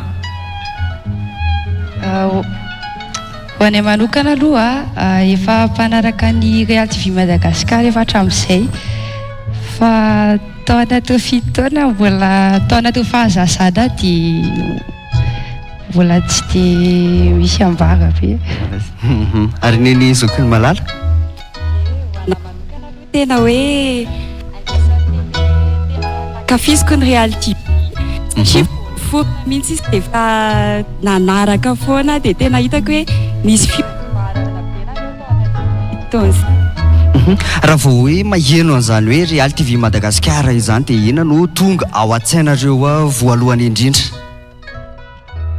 Ny vaovao marina dia ny 30 minutes marquette zay tena kafiziko be mihitsy. Ny anahy moa zany tia oharitra la chaîne ity ny tena mahaliana anahy. Eny ary satria moa ianareo isan'ny tonga ety amin'ny foibe ny Real TV Madagasikara dia andao rareo soa ary ny fahitalavitsika. Ie, 7 ans zay ny Real TV Madagasikara dia mba tsy hijanona amin'io ihany fa mbola itoy lavitra be mihitsy a dia efa tsara be nandritra izay 7 ans zay dia mbola ho tsara be foana dia izay amenoko an'izay hoe irariko mbola ho lasa lavitra nareo mbola hiatsara hatrany a any amin'ny mety tratra 10 taona zay ny tena irariko mankasitraka indrindra nareo mirahavavy nanaiky nirezaka teto omendalany anareo hiditra ny anatiny ary ho antsika izay manaraka ny fahitalavitra ihany koa dia aza misalasala arao hatramin'ny farany ity andro anio ity satria dia ezanay ho zaraina amintsika rehetra any atokantrano any ny fizotra nyity fankalazana ny 7 taona ity fa ao anatiny izay dia vavonina ihany koa ny vahintsika manaraka izay hiakatra ity amin'ny sehatra ity entanatra moa zany tena hoe zahana foana manentana antsika rehetra entana foana ihany isika rehetra hoe aza misaraka amin'ny fahitalavitra Real TV Madagasikara satria dia misy ihany koa ireo fifandimbiasana maro samihafa zay warahantsika eto antoiny ireo hoe iza avy ireo candidat 12 izay hiakatra amin'ny Our Generation ary iza no mety isolo tena ny Madagasikara amin'ny ity taona ity ao anatin'izay fifananana izay dia entanina sahady zany isika rehetra hoe ndao hiaraka naraka an'izany hatramin'ny farany hozaraina amintsika ho eo teo ny ireo karazana zavatra maro samihafa warahantsika eto amin'ity fahitalavitra ity misy ihany koa ireo mpanakanto izay hiakatra eny amin'ny sehatra amin'ity anio ity fa ndao atsotsika Leonardo Andriapara miaraka amin'ny vahiny manaraka izay ho antaniny eto indray hoe manao ahoana ny fahitany izany 7 taona Real TV Madagasikara izany araka izay nambarany ana izay dia misy ihany koa ny mpakafy tovolahy kely irova ny antsoina rova izay ifampiresaka aminay ety amin'izao fotoana izao makasika an'izay hoe fankafizana ny Real TV Madagasikara izay fantaniana voalohany apetrako amin'ny rova hoe nanao ohatratra ny ahoana ny nahafantaranao any Real TV Madagasikara faly miarabasika rehetra ary faly maraba manokana anareo eto amin'ny plateau amin'izao fandaharana izao dia ilaza kely manokana ny momba satria moa ny tenako misehatra kokoa anatin'ny mozika dia tany anatin'ny fifaninanana ny tena anisan'ny nalalako ny Real TV ireny fandaharana maro momba ny ary anisan'izany ny Our Generation sy ireny karazana fifanana ireny Real TV zany izay ny hitandrova amin'izao fotoana izao rova dia ho antaniko indray hoe akoatran'ireo fandaharana hira izany manaraka ihany koa vienao ny vaovao raha misy zavatra anankiray avy ao aminao hitanao amin'ny Real TV tiana tazomina inona izay zavatra izay mety hoe resaka momba ny ekipa mety ihany koa resaka fandaharana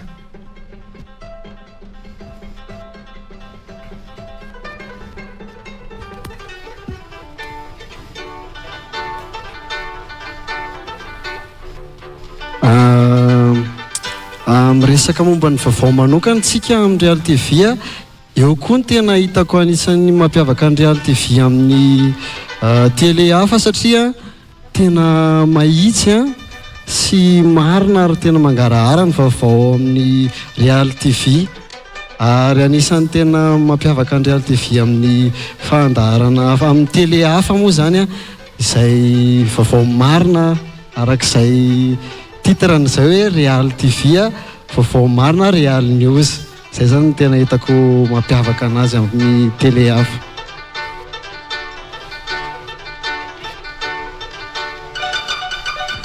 akasitrahana feno ianao irovany nanaiky nantanena teto fa ho antsika kosa zay manaraka ny tokantrano any amin'izao fotoana izao dia isento kely anatina dokam-barotra isika ary warahantsika aorinan'izay kosa ny lalonana rehetra amin'ity anio ity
ny mety ho toetry ny andro. Real News, ny vaovao marina, l'invité du jour. Fitotoana mantsizao. Fito taona manitsidika ny tokantranonao. Fito taona anjara vaovao. Asa be. Ranomaso koa. Fa ny jiro foana. Real TV Madagasikara mankalaza ny fafito taona. Teo niezaka namokatra. Namfaly ny ankizy, ny mpifankatia, ny mpanakanto. Real TV Madagasikara mankalaza ny fafito taona.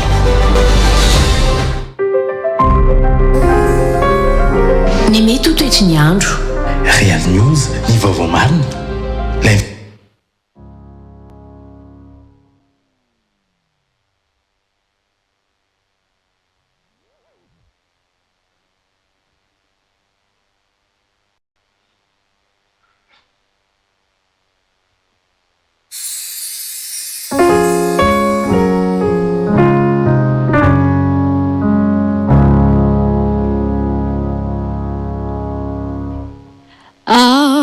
Always remember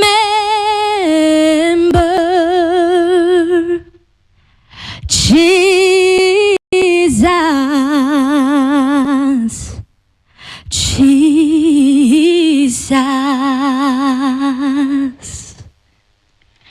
Always keep him on your mind. We give you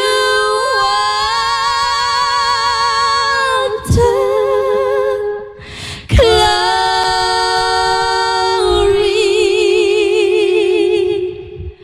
We worship you, our Lord.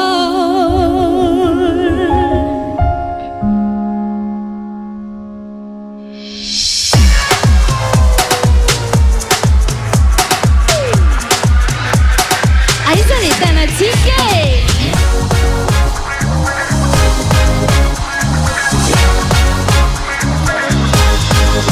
When Jesus say yes, nobody can say no. When Jesus say yes, nobody can say no. I'm not worried about a thing, 'cause I know you are guiding me. Where you lead me, Lord, how we go.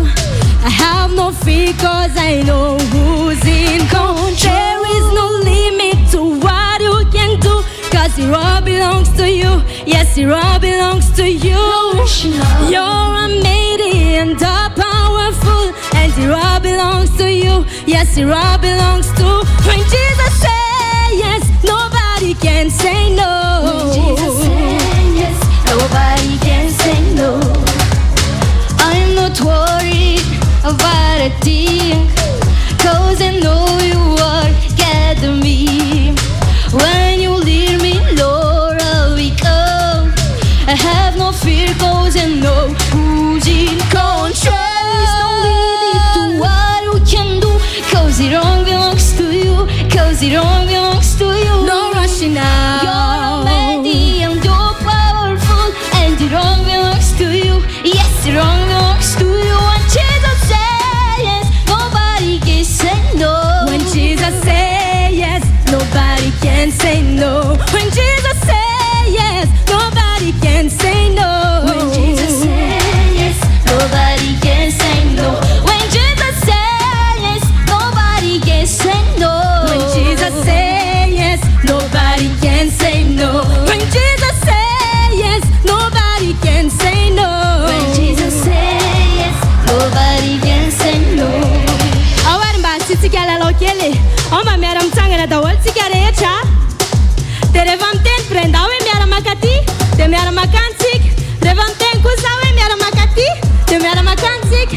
Awari 1, 2, 3 Brenda, miara mandeha maka aty. Param pam para, para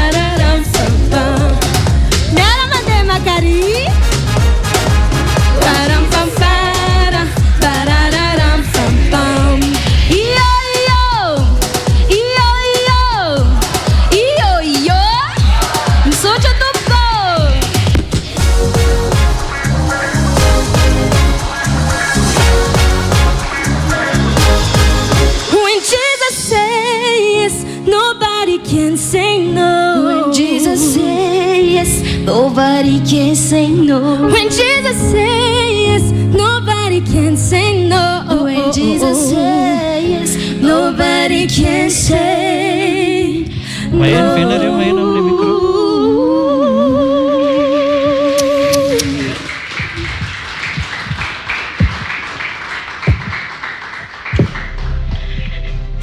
Say yes. Iny rinya zay irany Michelle Williams ary irany Beyoncé ihany koa ary Kelly Rowland. Misaotra ny Michela sy Brenda nitondra an'izay hira Say Yes izay omena toeranareo nareo miravary. Tavary.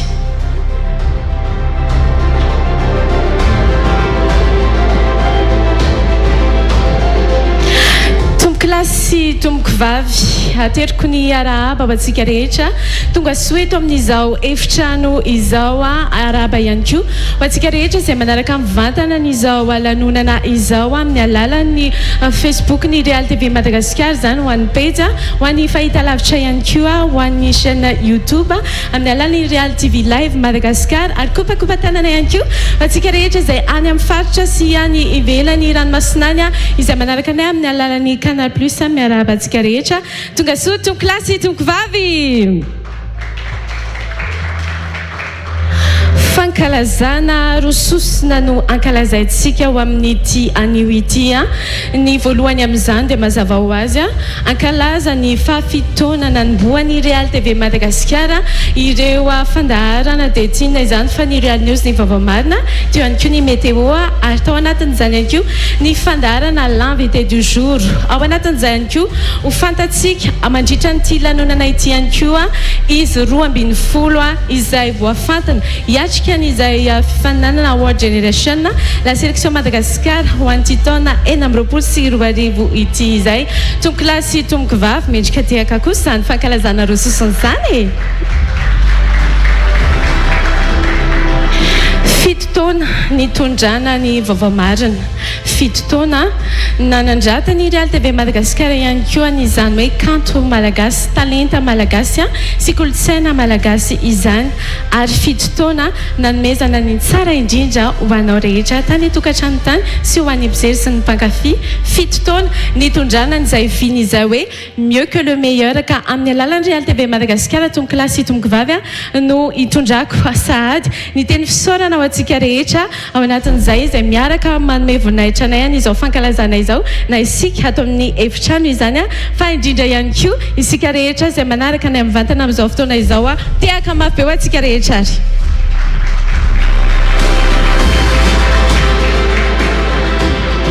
Eny ary zay no lava zay ny foy misy an'ilay fomba fitenenana hoe ny azo no vaniko lakana ny tany nandrininy tsara matoa ny Real TV Madagascar tonga amin'izao fahafitoana izao dia tao nisy ny olona izay nananavina tao nisy nylay olona izay nanampiniavana sy nanampaharetana nanorina an'izao orinasa sy fahita lavitra izao ometsika tiaka mafy be ny filompanorina Real TV Madagascar Brian Angenirina tomboko klasy tomboko vavy. Etsika mikafana azy ihany koa satria lanonana ofisialy izy ity dia mananganao ampanajana Andriamatoa Brian Angenirina filompanorina ny Real TV Madagascar hitondra ny afatra sy ny lahateny ao anatin'izao fankalazana izao. Mandrasy toko metsika tehaka mafy be ny filompanorina.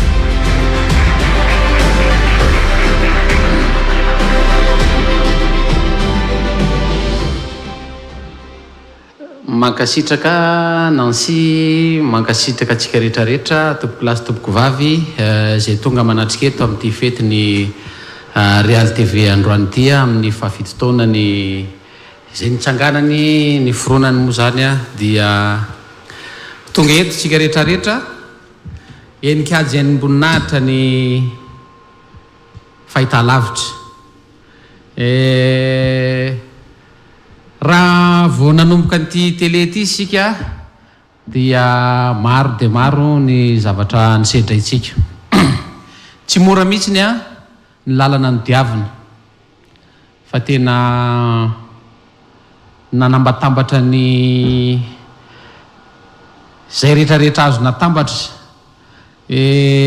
nisy zavatra hitako zay moa tany amin'ny Facebook zany hoe bidon jaune ange no nanamboarantsika nyty Real TV ty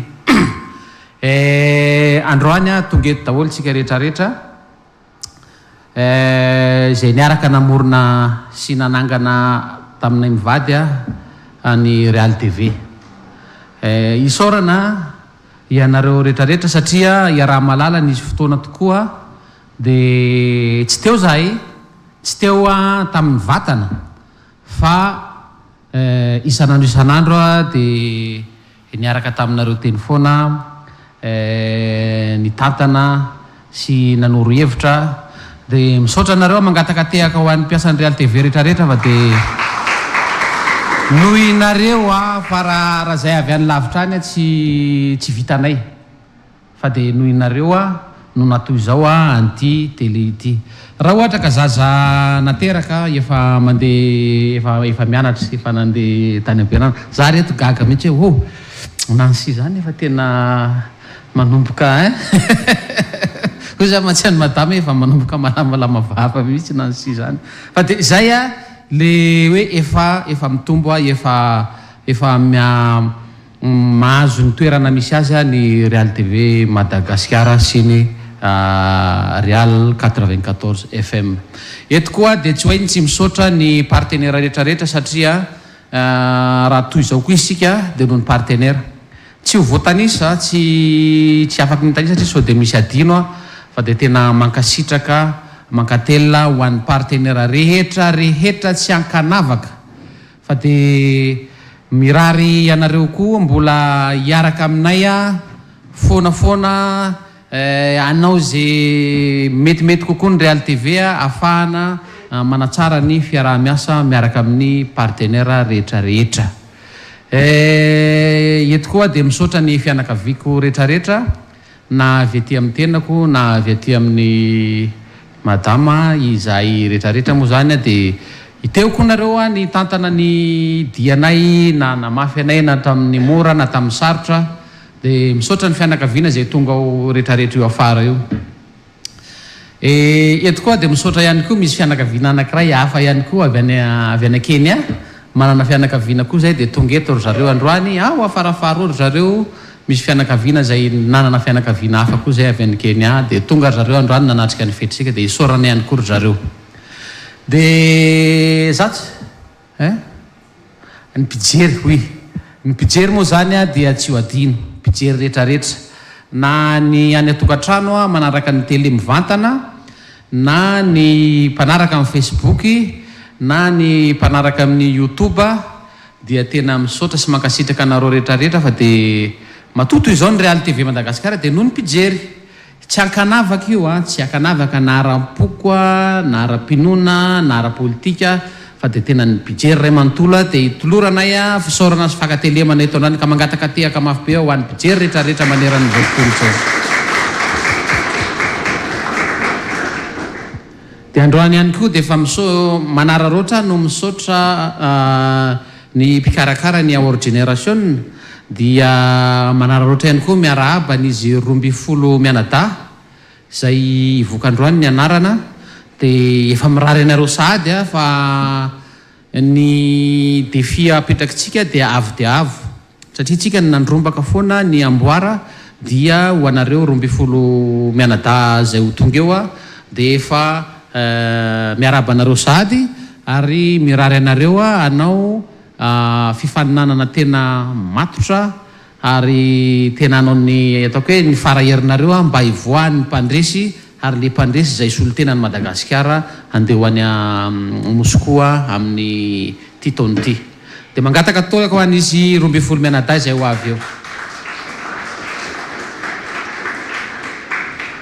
dia eto ihany koa dia miarahaba ihany koa ny fandaharana vaovao zay ataotsika ao amin'ny isa-maraina ao amin'ny radio sy ny tele mitambatra dia mankasitraka anareo ihany koa dia mankasitraka ny ao amin'ny fitantanana ny production satria toy ny vokatra zay noentinareo ny vaovao mifandaharana zay iainantsika amin'ny ty taona ity eto ihany koa moa dia tsara ny mampafantatra anareo fa Real TV Madagasikara dia efa mandeha ao amin'ny canal satellite, dia zao izy efa mandeha ao amin'ny Star Times ary efa mandeha ihany koa ao amin'ny Blue Line. Dia mangataka tehaka tsika satria manerana an'izao tontolo zao dia afaka manaraka ny Real TV Madagasikara daholo. Izay ngamba ny lava fa tsy dia tena maro kabary ny tenanay fa dia mirarantsika ifety sambatra dia mbola mirary ihany koa ny Real TV nahatratra nylay fafito taona. Mirary ianareo aritra taona maro mifandimby ahatratra ny tsingeritaona oela velona. Zay ngamba ny ataoko an'le oela velona ny Real TV Madagasikara, oela velona ny mpiara-miasa ray manontolo. Dia misaotra ny ramatoa vadiko zay mitsikitsiky eo aloha eo, fa dia ihany koa ny renina nanana an'ity Real TV Madagasikara ity. Raha tsy nisy azy tsika tsy nanana an'ity. Ngamba mba ampitsanganiko kely aty izy moa tsy mety mitsangana raha azo atao, mba mitsangana kely eo anao dia mba mitehaka kely fotsiny tsy nanany zay raha tsy nisy azy. Informatika nataoko tany am-pianarana fa rehefa teo moa izy dia niarany tsiry ny hevitra dia lasa nampiasaina le hevitra nitambatra dia zay no nahatonga ny atao hoe Real TV Madagasikara. Dia zay no mahatonga azy mitondra an'le anarany.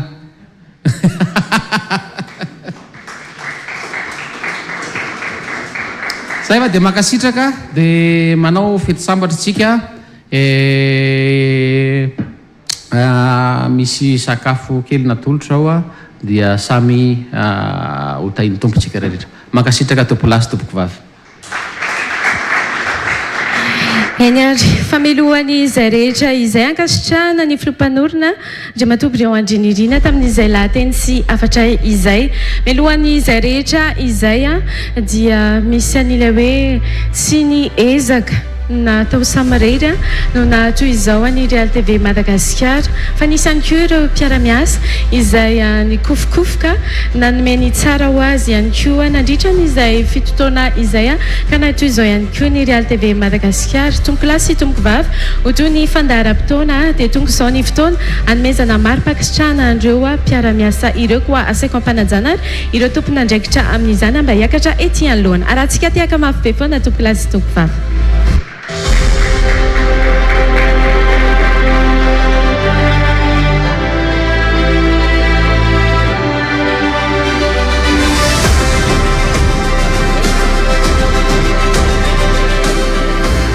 Angatanay diriporoto mba hiaraka aminay aty aminao.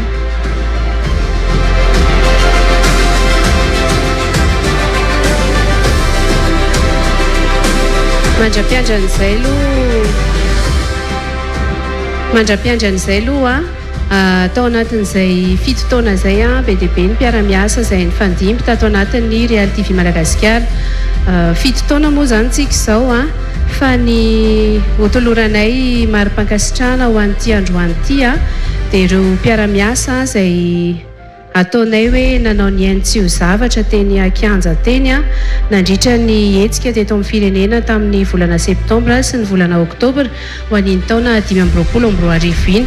Be dia be zay niara-ny asa izay zao dia anisany hoe tato anatin'ny studio nandrindra n'ireo ankizy teny Kianja rehetra teny, fa zany hoe zahay tsy tratra ny lacrymogène isan'andro tsy niazakazaka isan'andro raha averina tantaraina kely aminareo dia nisy tamin'ireo mpanao gazety ireo no navita nandeha tongotra ohatran'ny tojo rabe faritra niala avy any lakamisy ny feno arivo nandeha tongotra hatraty Anosy.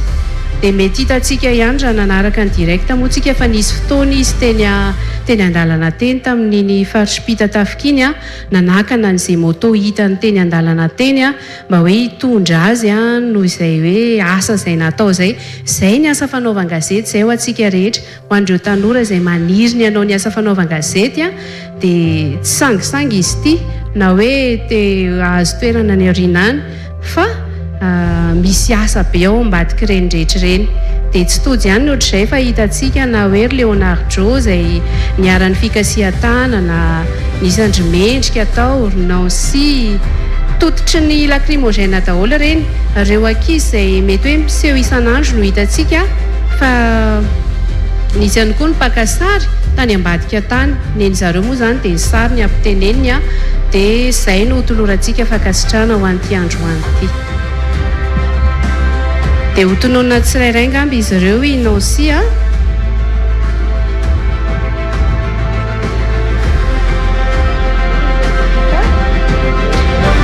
ny mandray ny certificat moa zany androany a dia ny vehivavy aloha ngamba no tenena voalohany a miravavy ihany izy ireo dia tao anatin'izay a i Ranavison Nancy a dia teo ihany koa i Razafindratsima Mendrika izy ireo no vehivavy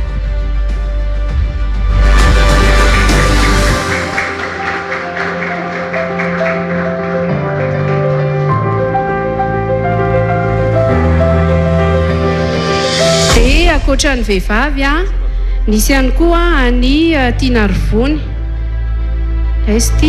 Tina Rivony a dia ampahafantarina antsika hoe sondemanina ny asany ato ampiasana zany hoe mpikirakira ny feo izy a fa nandritra n'ireny krizy ireny izy dia nanampy andreo ekipa teny Akianja dia tao anatin'izay ihany koa i andriamparany Leonardo Rabefaritra Tojo dia Rabesaotra Andry Rakotonorainy Ianja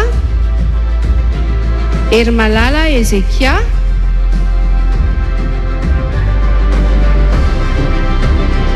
akoatran'izy ireo a dia nisy ihany koa any Andrianjafy Andoniaina i Andondray a dia diffuseur ny asany ato amin'ny Real TV Madagasikara zany hoe izy a no mandefa an'ireo fandaharana rehetra ato amin'ny orinasa fa nanampy ny ankizy teny Akianja ihany koa izy amin'ny fotoana izay tsy esany zany a dia manampy ny ankizy eny izy dia mbola misy ihany koa any Bebeto Lebron ny tena ahafantarantsika azy a fa Rabearso Bebeto ny anarany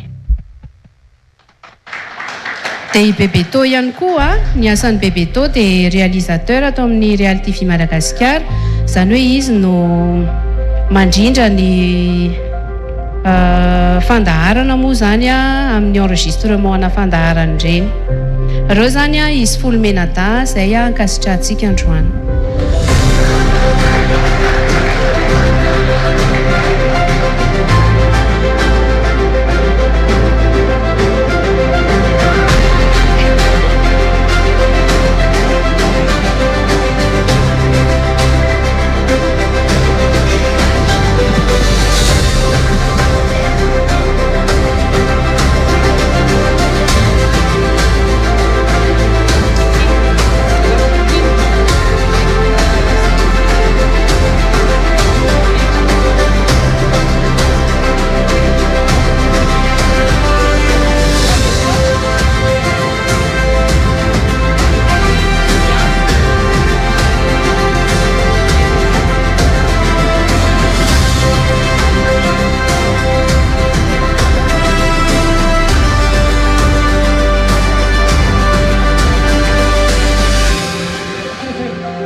dia izay moa zany ny fizarana andreto mari-pakasitrahana andreto a tsara ny manamarika fa ny sampany fampahalalam-baovao ny Real TV Madagasikara dia eo ambany ny fitantanako saotra to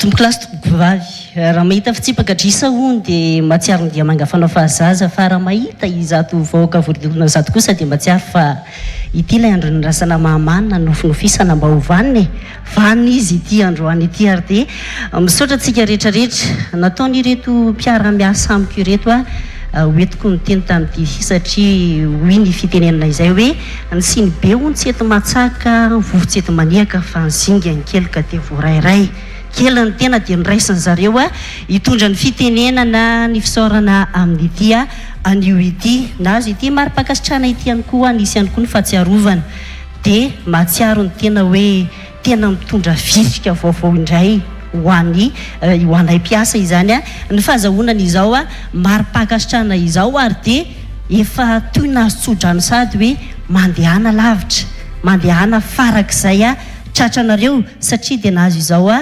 certificat izao izahay ianareo mpijery tany tokantrano tany nentinay nampitanany vaovao ary izao amin'izao fotoana izao dia mety ny vokatra izay ka dia hoy izay hoe misaotra tompoko ary dia misaotra ihany koa anareo mpanolotra.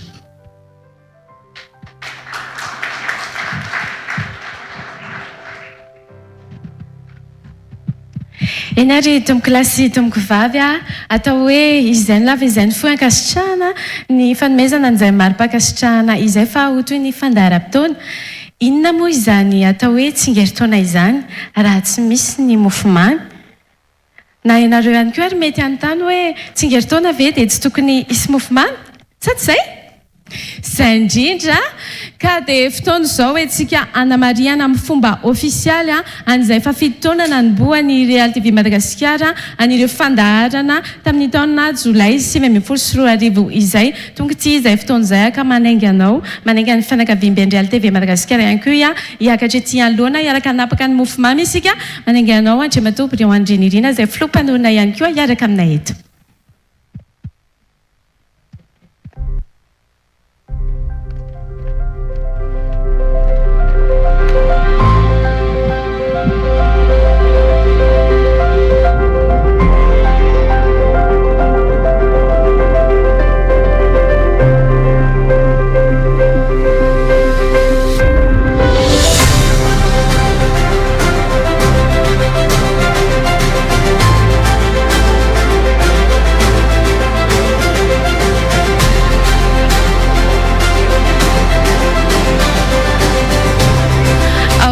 Zany antsona daholo ny fianakaviam-ben'ny Real TV Madagasikara mba hiakatra ety anoloana hiaraka namarika nyity fafitoana isika tomboko lasy tomboko vavy. Reny arinireny izy. Raitsika mitiaka mafy be.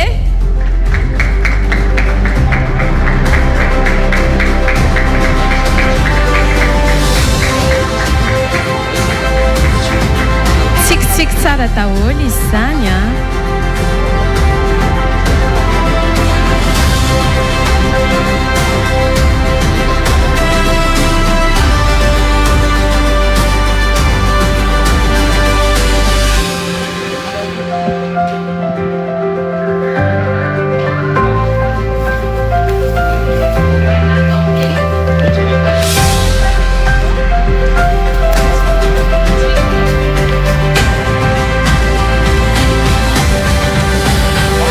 Indreto zany ireo fianakaviam-ben'ny Real TV Madagasikara.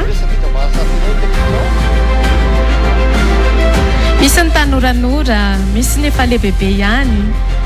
Hitanareo amin'izao? Misy ihany koa moa zany amin'izao fotoana izao ireny hitantsika ireny tsy afaka miakatra ety anoloana izy fa mbola manantanteraka an'izay fampitana mivantana izay misy ny ao amin'ny régie ao misy any Cédric, Lario, misy any Isakondry, Nemia ao eo any koa Ritahiry eo any koa Ririnas, Rizoa izay mbola tena miketriketrika ary anise ary inaria anatin'izay mampita mivantana ny lanona fankalazana izay na izany ary nefa dia tsy ampiandrasitsika ela fa andao ary ho ampidirintsika ny mofomamy na raha tsika tehaka kosa zany raitsika amin'ny fomba manetriketrika ny mofomamy fa fitoana ny Real TV Madagasikara.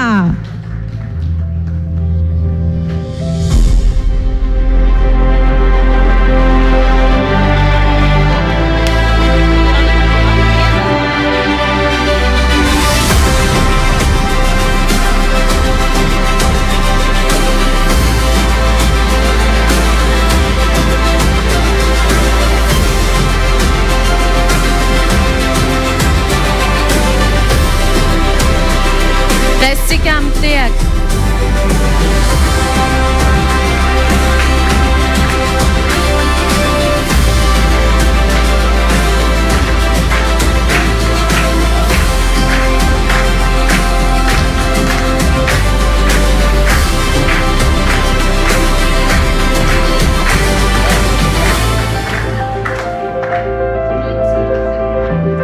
Ovinotsika ary aloha ny jiro ataontsika maizina tanteraka ato amin'ny efitrano.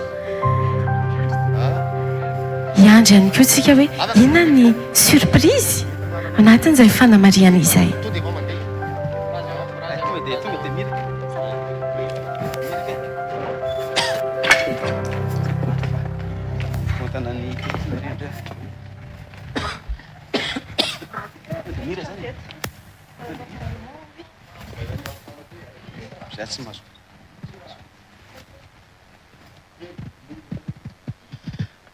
Happy birthday to you.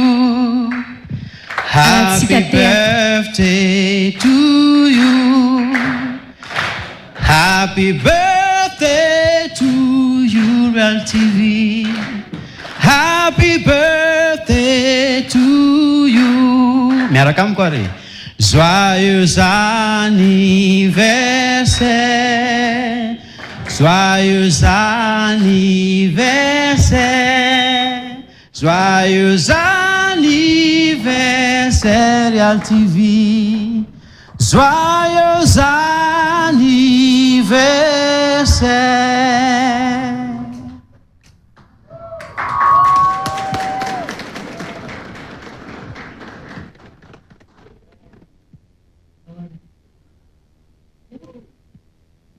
Hitatsika amin'izao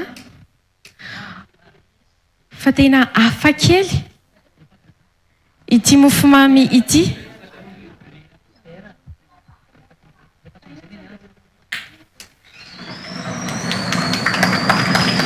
Raisitsika mitehaka mafy be ny mofomamy fanamariana ny fahafitotonan'ny Real TV Madagasikara.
Ho tapahantsika ity mofomamy ity etsika namariana izany.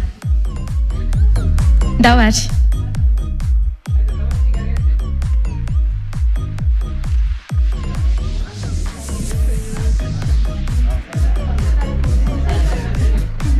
Ataovy eto daholo ny tanatsika mianakavy ary dia izy ity moa dia miara manapaka, miara mandidy, miara miakatra ho elavelany Real TV Madagasikara.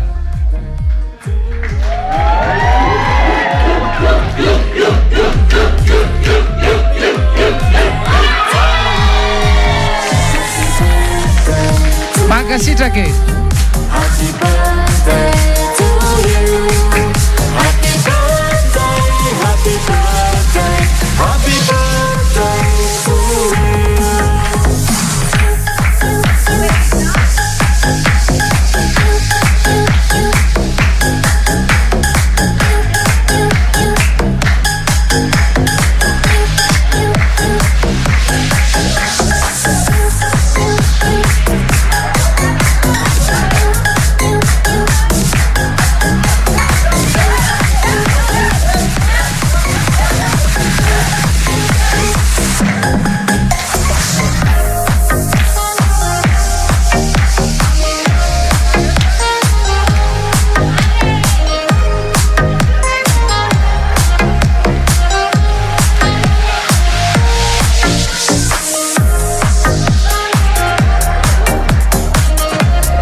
niary izay no atao hoe fanamariana kely aniny tsy atao hoe kely aloha zany e satria tena zava-dehibe iny a ny mofomamy tokoa dia anisan'ny hoe entina anamariana anjany tsingeritaona izany araky ny nambarako teo tompoko lasy tompoko vavy dia mbola mivantana eto amin'ny fobetrona Real TV Madagasikara hatrany isika ao anatin'izay lanonana fankalazana ny fahafitoana nanomboan'ny fandaharana izay araky ny nambarako teny ampiandohana koa dia rososina be zao no ankalazantsika ao amin'ity androany ity izay natao hoe tapany voalohany aloha ho amin'ny ivony fankalazana hitra amin'ny tapany manaraka indray tsika ao anatin'ny fandaharam-taona aza misaraka aminay ary fa ho avy indray tsika vetivety fotsiny isentry kely.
Je suis la plus belle voix de ce concours-là. 20. Je m'appelle Michela. Michela zany tompoko no mpandresy ny ao génération 2025 isolotena ny Madagasikara any Rosia orakoraka mave zaho aloha oka aloha mihitsy mipetrahanareo jury no mipetraha aloha anaovako azy kely zao a ka zao ny anaovantsika azy ho an'ny famaranana Award Generation 2025 any Russia dia tompoko lasy tompoko vavy omentsika bien mandeha koa i Brenda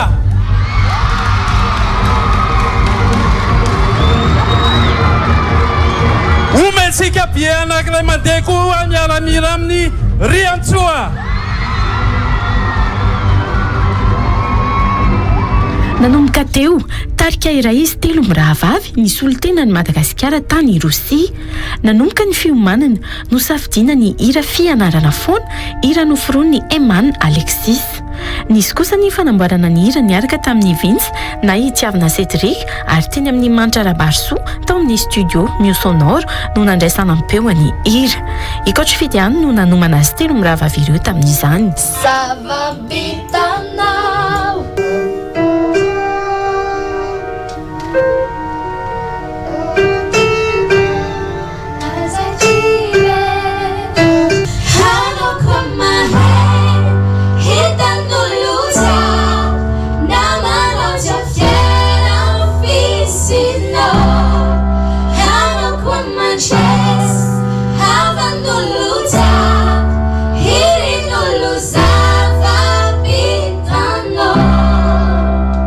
Ny 6 septambra 2024 lasa teo no noraisiny mpanolotsaina manokana Masiovy Grosiana eto Madagasikara izy telo mirahavavy izay hiatrika ny fifananana any Moscou Rosia iray volana taorian'izay roso ny dia hiazo any Rosia ny 5 oktobra 2024 no nanainga ny délégation hiatrika ny fifananana ao Génération 2024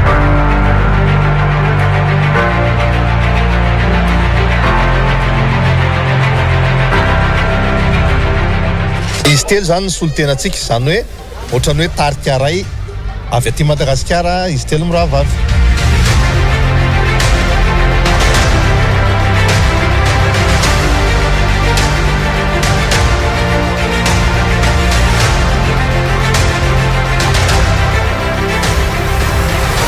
vonina tanteraka izay na amin'ny lafiny teknika na ny artistika efa vonina be zay hiatrika an'io faninanan'io fa mbola manantena ary tena manantena ny fanohanantsika malagasy rehetrarehetra tsy akanavaka hanohana ny Madagasikara foana samba no hoan'ny ankamaroan'ny délégation ny nandeha fiaramanidina ka dia nankafizina ny dia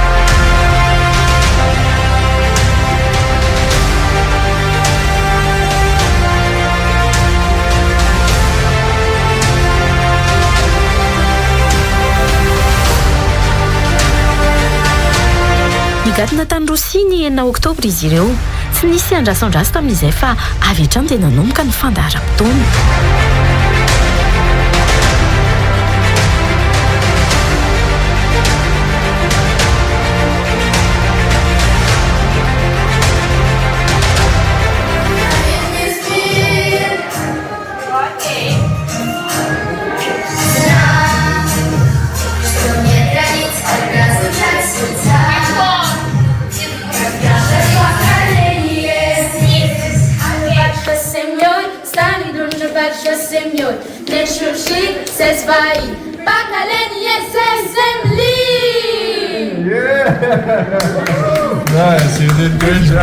na dia mafimafy aza ny fandaharam-potoana tsy adiny nisy telo mirahavavy ny nankafehan'ny Rosia nanampy sy nandray an-tananan'ireo délégation hatrany moa ireo diaspora malagasy amin'ny Rosia atsika zany zao any amin'ny place rouge any amin'ny Kremlin dia any antsika mijery an'le mampalaza ny Moscou koa moa zany le Kremlin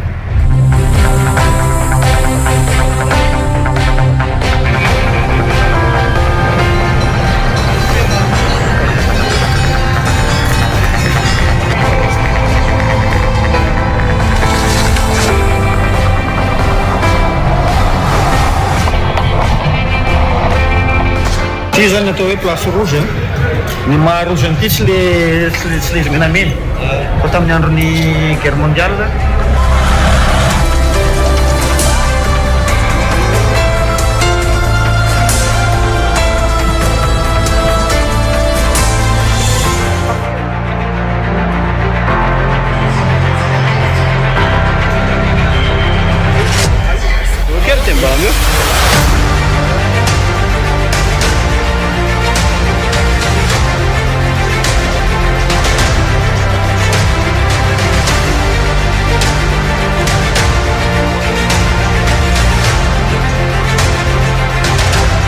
Rehefa tonga ny fotoana ny 1 Oktobra anatanterahana an'izio lehibe ao amin'ny Lève Arena Moscou. Efa dodina izy telo mirahavavy, misy hatrany ny famerenana atao na any amin'ny hotely nipetrahany izany. Ikoatra fidy raha teo mitady izay anatsarana hatramin'ny farany ny seho izay ho atolony izy telo mirahavavy.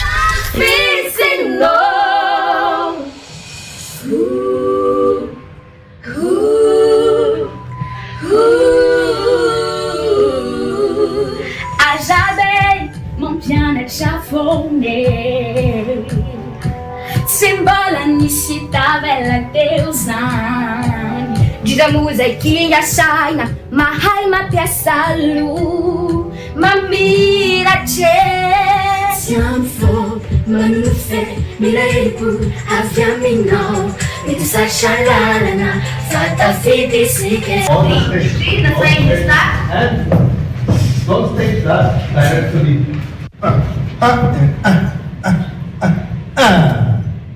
Yes. Yes. Okay. Let's go. Yes.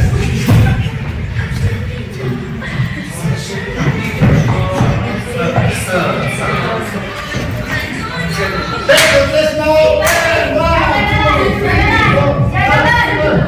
Let's go. Yeah.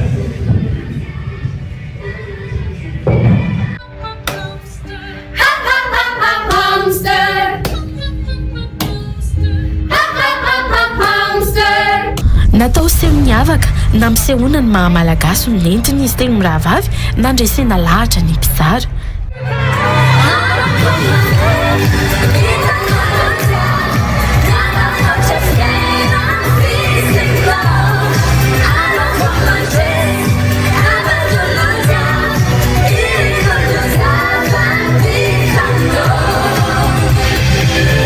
Natao anatin'ny fitaintainana ny rehetra fandresena avy eo no azo. Batany amboarany fifananana ankira ho an'ny ankizy tamin'ny Award Generation 2025 avec le résultat de 310 balles dia ny trio avy any Madagasikara miaraka amin'ny irany fianarana fona Nosratany Eman arabainy anareo rankizy. Sady nahazo ny fon'ny mpizara no nahazo ny fon'ny mpijery na ny vote public Madagasikara izay nosoloan'i Michel Rianzo ary Brandateny. Afaliana ny izany tao amin'ny Lève Arena Moscou.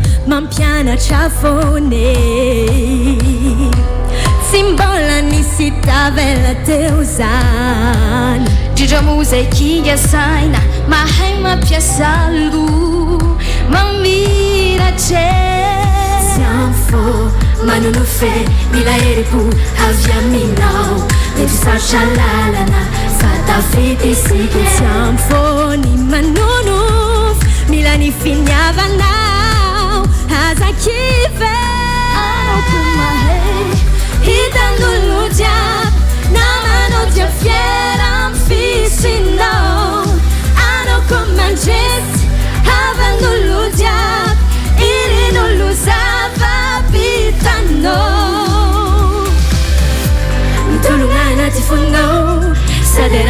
sakwa aveleo ze sakana uaf kotonga ni manje hansara no mizen miaza kaza ke afiamino metsashalalana fatafiti siketiam foni manunu milani finyavanao hazakiva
raha hoe fianarana foana iniriny ilay netiny izy telo mirahavavy a nambabona ny mpitsara tamin'ny fifananana ao generation 2024 tany Moskorosy tany ary ny Batany izy ireo ihany koa ny amboara tao anatiny izay izy telo mirahavavy iato eo fa Michela sy Brenda no hitantsika eto fa iry antso kosa tsy tonga noho ny antony hafa fa na izany ary nefa dia miray fo amintsika ihany izy ao anatin'izany misaotra anareo mirahavavy manome anareo atao hoe mendalana anareo a tao anatin'izay fitondranany ira mahafinaritra izay mentsika tiaka kosa izy mirahavavy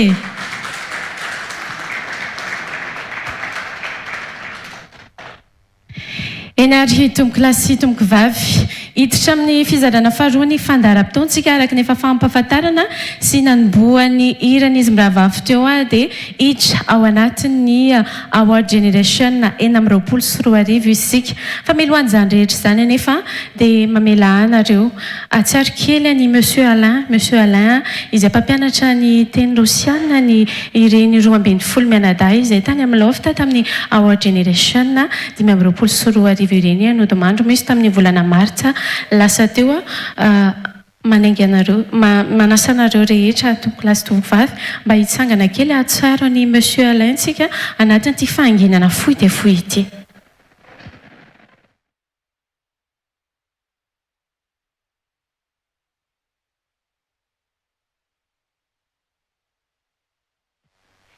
Eny ary tomboky lasy tomboky vavy ankasitrany isika rehetra izay ny lava izay ny fohy araka ny nambarako teo dia hiditra tanteraka sy ihany kao anatin'ny award generation 2024 isika ho amin'ity fizarana manaraka ity telonjato teo manodidina ny telonjato ireo ny soratra anarana tyty amin'ny fobe toerany Real TV Madagasikara telonjato iateo tena maro be zany tamin'ity fifananana tamin'ity taona 2024 ity kanefa 12 ihany no voafantana anatrika an'izay fiofanana izay ary atrika an'izay fifantenana izay ary iray kosa izy ireo no atao hoe andeha ho any ivelany ihany anatrika an'izay fifananana iraisam-pirenena izay fa tao anatin'izay niketriketrika na tonga an'izay 12 izay ny asa mafy tao anatin'izay ireo mpitsara ka fotoana izao ampahafantarako anareo izy ireo mpitsara ho amin'ity award generation 2024 ity atsoko voalohany ao anatin'izany idiamondra Andrianaiva izay solotena ny Real TV Madagasikara isan'ireo mpitsara metsika tiaka mafy be izy.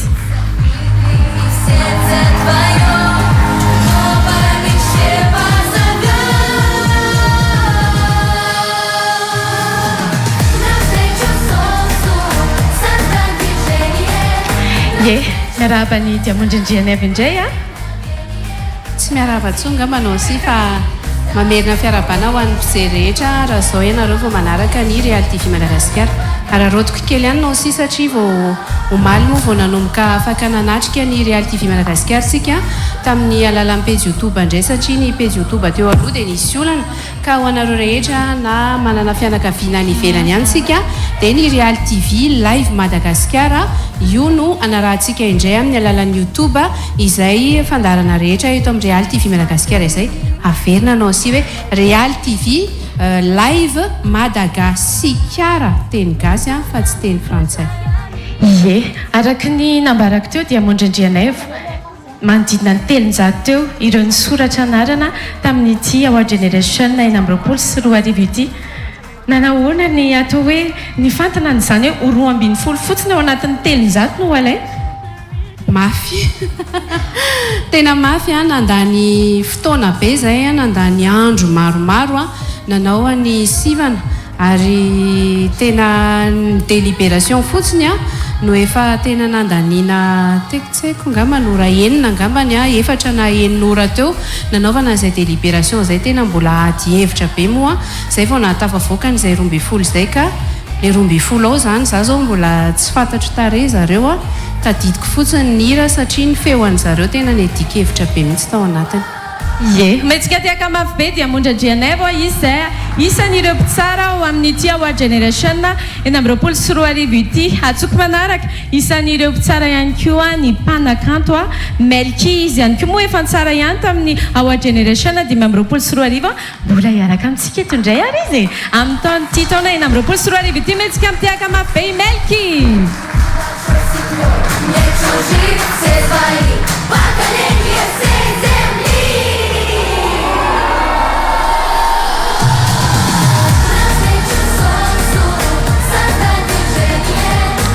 Ie, miarabany Melky tonga soa?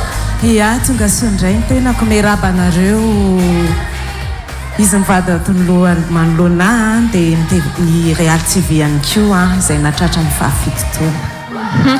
Melky moa isan'ireo hitsara ihany koa amin'ity taona 2024 ity fantaniko Melky nanahoana ny atao hoe niveau na ny lenta ny ankizy tamin'ity taona ity raha mihoatra izay hoe tamin'ny taona 2024 izay tao anatin'ny fitsarana izay nitanterahanareo.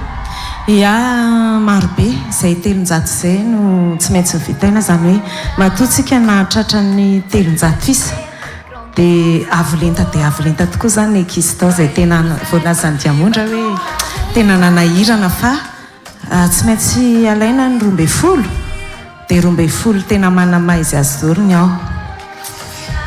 Eny ary metsika tiaka mafy be ihany koa i Melky latokana ho amin'ity fitsarana ny Award Generation la sélection Madagascar ho an'ity taona 2024 ity indray tompoko lahy sy tompoko vavy dia tsy iza izany fa ny mpahira tsy iza izany fa i Mamy Gotso metsika tiaka mafy be ihany koa i Mamy Gotso.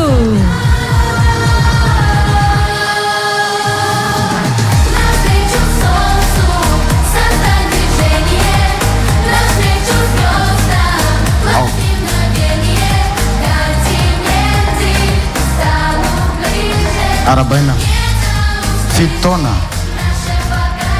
miarabany Mamy Gotso tonga soa. Ie, atao hoe ny fantaniana avy hatrany Mamy Gotso misy an'ireo mpifaninana tamin'ity no any amin'ny faritra manahoana izay hoe tamin'ny faritra anisany hoe betsaka tamin'ity Award Generation 2024 ity tao anatin'izay fisoratana anaran'izay. Itsara ary mbola mampirisika hatrany vitsivitsy ny faritra fa tonga dia mahay be raha tsy diso misy anakiroa sa telo angamba tamin'ny faritra tafiditra ao fa za mbola tsy informe hatramin'izao zay sy reto mifamaly be saika ny famonondesy tamin'ny resaka séreux i dafo koa ray aizy dafo io dafo io nifamaly tamiko dia nivoaka tato mihitsy tsy raharaha satria misy ankizy eritreretiko tokony tafiditra anatin'ilay izy tsy tafiditra rakiza reto manao élimination be grave be izy roa vavy reto za foana tsara fanahy nahatonga anareo jiabijiaby ato resaka sérieux fa nytiako tenenina ambony be ny voany ankizy satria tamin'ny voalohany tamin'ny herintaona mbola mety mbola niheniheno izy hitany amin'izay hoe lasa tany Russie voalohany tsika tamin'ny voalohany tamin'ny herintaona tsofoka amin'izay izy mahay be maro be sahirana za iny tsara anareo raha mbola ohatran'iny amin'ny herintaona démissionnao azavady misy tsy vitako tsony maro mahay mira le zaza 300 ary tena henjana be ndra nareo io virgule mbola maro be mahay mihoatra nareo fa nareo aloha tahin'Andriamanitra teo dia ataovy mafy farany premier tsika indray mandeha premier faharoa jamais 203 donc zany olo tsy maintsy mbola hakamboara any Rosia no viditsika amin'ity taona ty dia mazo toa metsika tiaka mafy be ireo mpitsaratsika telo manada ireo mbola hiaraka amintsika foana moa izy mandritra an'izay fifantenana ho amin'ity taona 2024 ity mariana moa fa hiran'izy ireo manokana fa tsy misy interprétation mihitsy ny hira ho an'ireto no sélectionnetsika na hoe no fatentsika ireto omendalana ary ianareo mpitsara fa mbola mafimafy ny andrian'ireo mandritra ny fotoana maromaro metsika tiaka izy ireo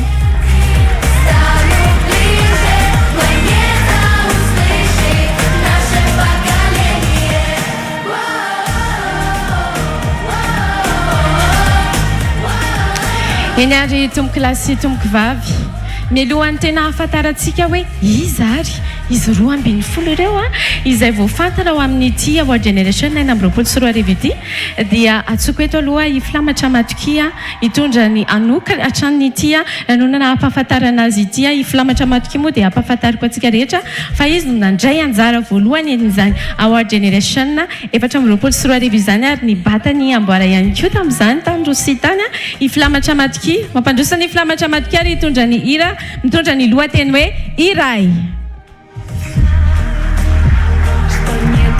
Когда звучат сердца, когда Вадим союза на щеках.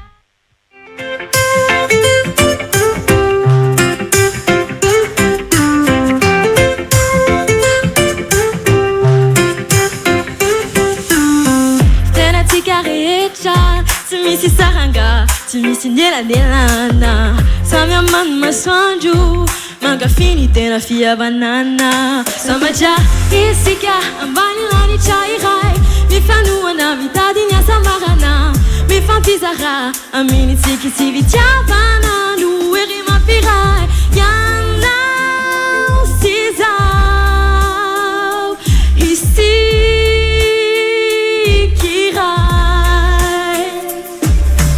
ianao sy zao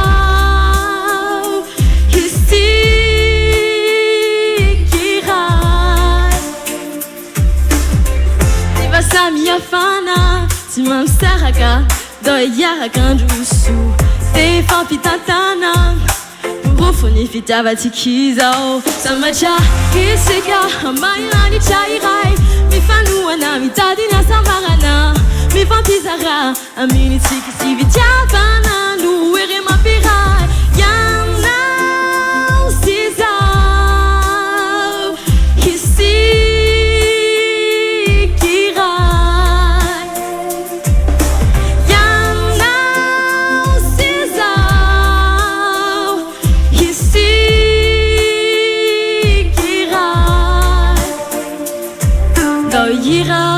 andiray fo ny olona rehetra efa vonona androso no avy mazava ho atsika rehetra mivonona ianao iara-dalàna ianao sy zao isikiray ianao sy zao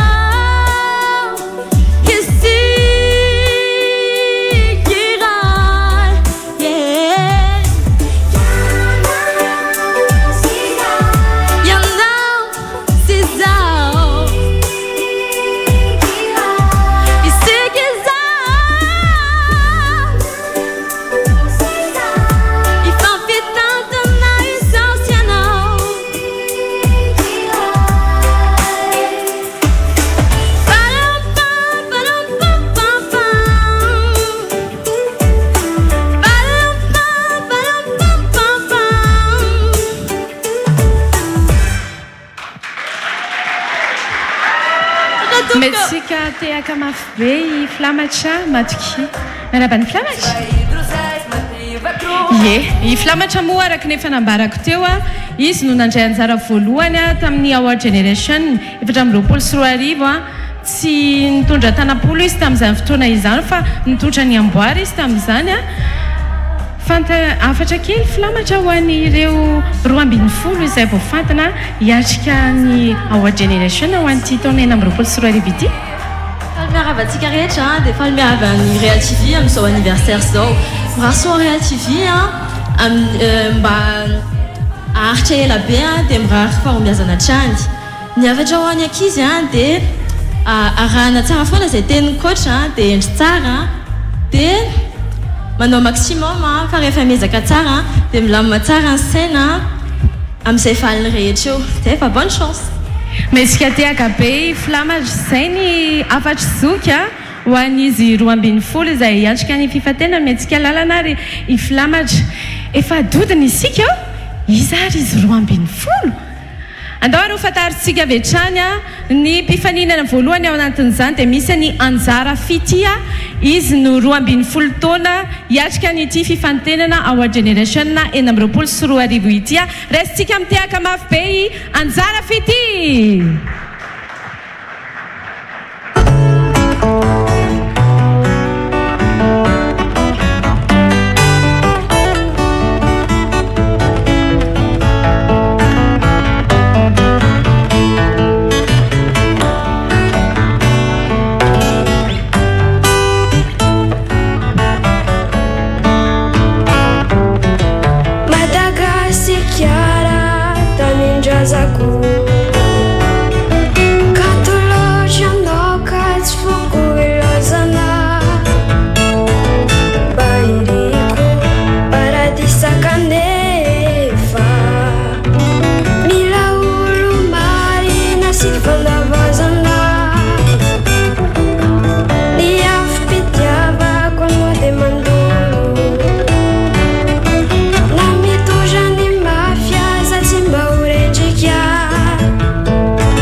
Miarabany Anjara Fity. Manao Nataoly. Anjara Fity no mpifaninana voalohany amin'ity Award Generation 2024 ity. Tsy hoe voalohany fa izy no anokatra n'izany fampahafantarana izany. Fantaniako hoa ny Anjara Fity. Ahoana na ahafantarandry? Ahoana ny atao hoe fihetseam-pondry rehefa naheno hoe isandreo voafantana? Vao naheno aloha izany tonga dia hoe faly tokoa. Tena mila vita tomany mihitsy izany. Vonina tsara izany Anjara Fity. Tena vonina be mihitsy. Iza no atao hoe mamorona nirany Anjara Fity ary? Zazineny io metsika tehaka mafy be ary Anjara Fity. Izy no mpifaninana 12 taona hiatrika n'izao fifantenana amin'ity Award Generation 2024 ity. Mendalana renao metsika tehaka izy.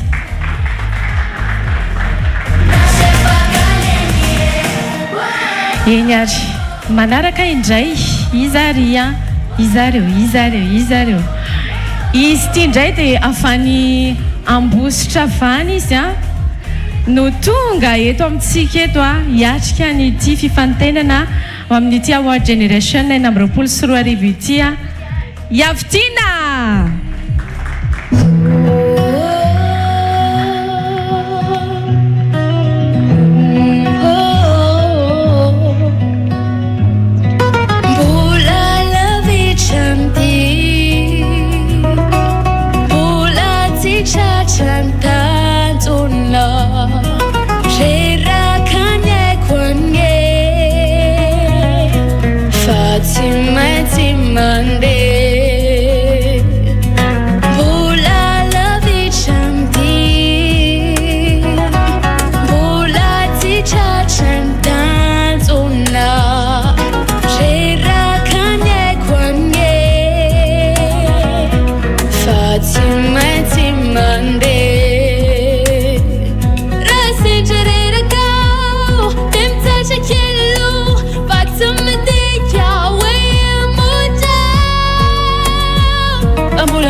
Miaraba ny hiavitiana tonga soa ety amin'ny foubetoana Real TV Madagasikara.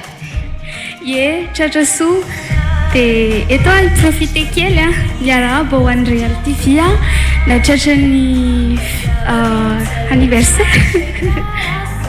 Ie, fantaniana ho an'ny havitiana dia hoe izany mamorona ny hira ny havitiana ity ka na tonga ny havitiana anisany hiatrika n'izao award generation eny amin'ny 20 sy 10 izao.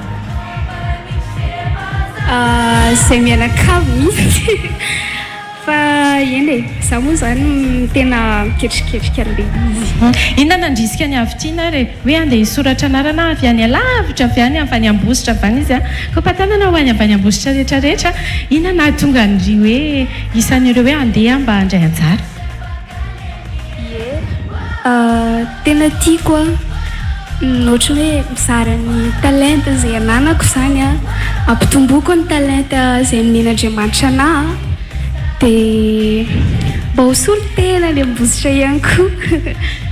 Metsika tiaka mafy be ary 15 taona hiavitiana izany hoe izy koa zany isan'ireo zoky hiatrika nyty award generation eny amin'ny 20 sy 10 ity. Metsika tiaka mafy be hiavitiana e satria anao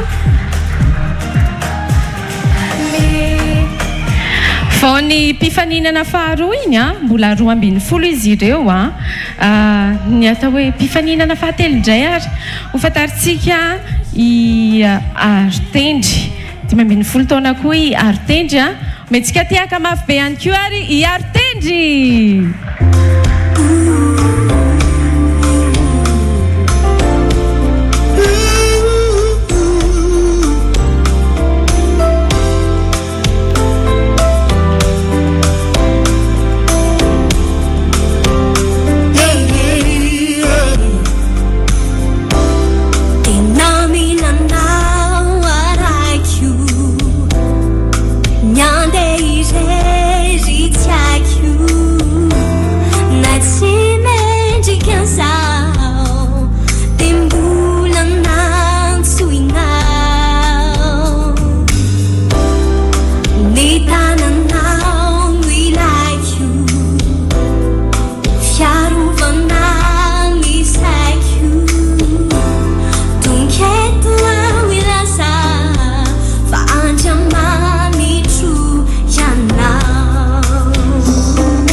Miarahaba ny Artendry 15 taona izy no fahatelo natsotsika teo isan'ireo hifaninana ihany koa izy amin'ny award generation eny amin'ny 20 sy 10.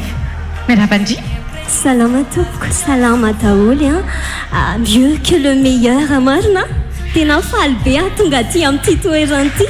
Ay, metsika tiaka be kosa zany e efa hita sady ny fahavononany Artendry. Artendry fenoantra no tena iantsona dia faly miaravantsika rehetra fa tena faly be 7 taona. Wow! Metsika tiaka mafy be izy fantaniana re efa vonona tsara ve i Artendry iza moa fenoantra hono ny fiantsona azy efa vonona tsara ve fenoantra ao amin'ity fifaninanana ity hitanao hoe mafimafy ve? Tena vonona be mihitsy tena vonona zao be toerana fianakaviana sahady mirahina tena raha ny fahitako an'le anniversaire teto aloha fa fihavanana zany mazaka amin'ity toerana ity zany ve dia tsy havonina tena vonina be mihitsy ay metsika tiaka mafy be kosa izy metsika tiaka mafy be kosa izy amin'izany ny hira na ny atao hoe ny kanto entinao mandritra an'ity fifantenana ity ianao ihany ve no miangaly azy sa iza no manoratra azy? Ny mpanoratra ny hirako dia tsy iza fa i Jao Volaasy ao amin'ny tarika Jaws Band. Izy no tena nikatra namolavola isaorako manoraka neto izy sy megno fa mijery an'ity fahitalavitra mahafinaritra ity izy amin'izao fotoana izao makasitraka sy makatela azy ihany koa. Metsika tiaka mafy be ary izy manome fotoana indray ary amin'ny manaraka indray efa ho avy ny fotoana natanterantsika azy metsika lalana ary izy.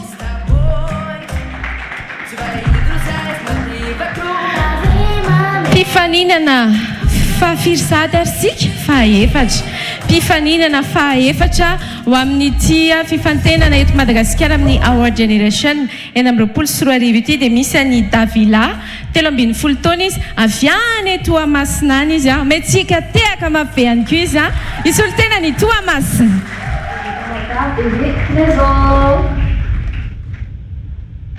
Tua misiolo allora na vita ya chikifitapanya siwe lava milala ngakaizanunga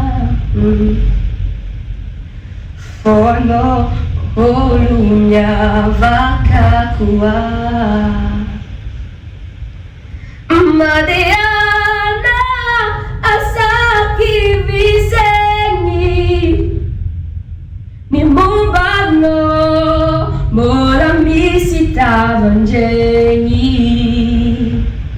Fanade misi jamara irala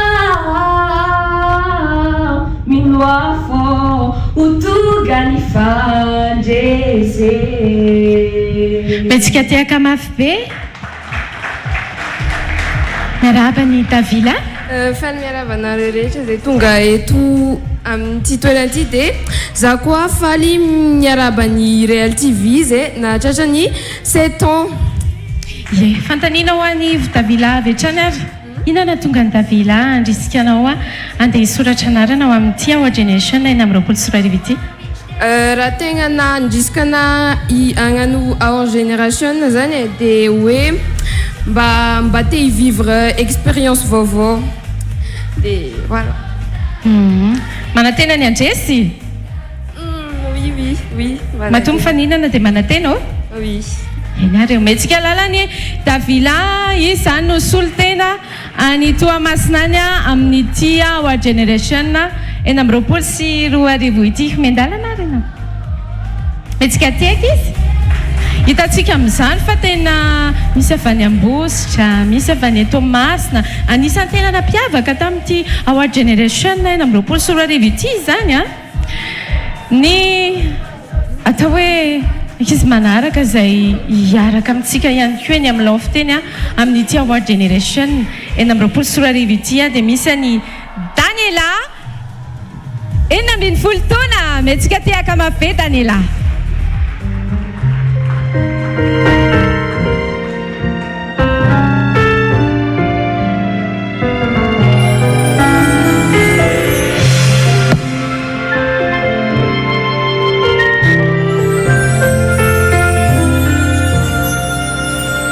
Trenceni fiainana mampiondrikaka mety mankivy fo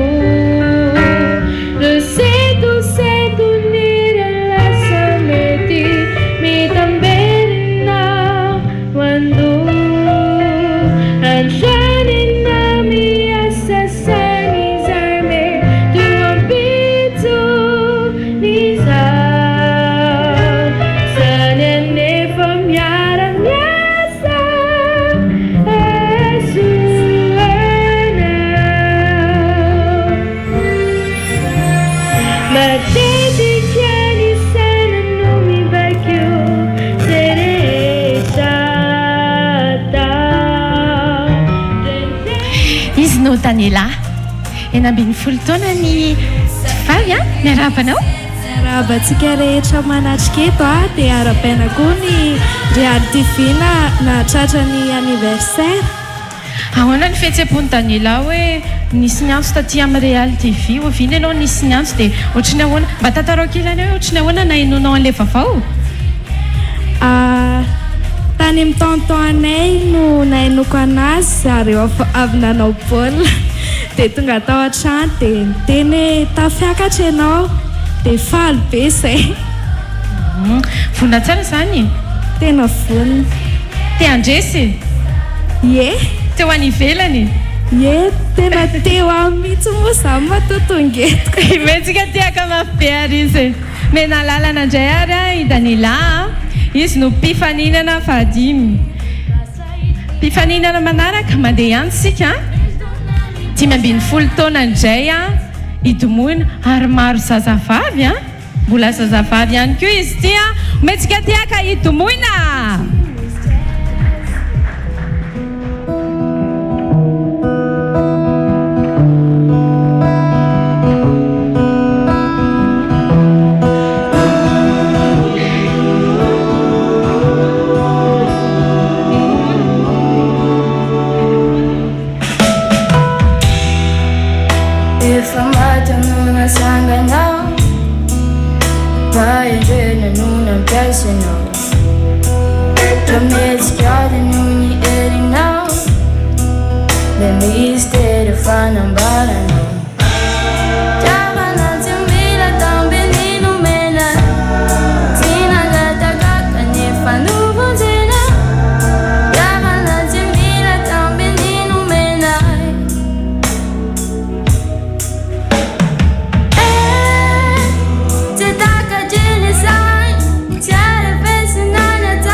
Izy no domoina 10 taona izy ihany koa dia isan'ireo andray anjara ao amin'ny Ity Award Generation.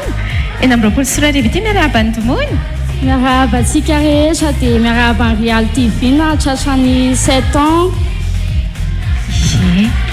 Ahoana izany hoe hiatrika Award Generation izany? Matahotahotra kely fa faly konkoa fa tafiakatra. Ohatrany ahoana ny gadogadokira hoentin'ny domoina mandritra an'ity fifantenana ity? Sa hoe indraindray mety slow indraindray mety metsiketsika? Izay misy. Iza mamorona azy? Olona mana-talenta namako, namana zokinay koa. Iza no nandrisika anao hoe anatanteraka ny toendao mba handeha anao an'izany Award Generation izany? Mitahotra zokinay moa izany tena hoe nandrisika ana. Eny ary. Metsika tiaka mafy be domoina ao metsika lalana ihany koa izy. Izy izany no eny ary. Hiditra amin'ny manaraka indray isika 14 taona indray izy ity mbola vehivavy ihany, zatovovavy ihany. Tena ny zatovovavy ny tena nana-talenta be tamin'ity Award Generation eny amin'ny 24 ity. Ismaela 14 taona amin'izao fotoana izao moa izy na dia tsy eo ara dia ho arahantsika ny horonan'ny sariny. Metsika tiaka mafy be Ismaela.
Ismael 14 taona izy ihany koa dia isan'ireo andray anjara ao amin'ity fifantenana ny Award Generation eny amin'ny 24 ity.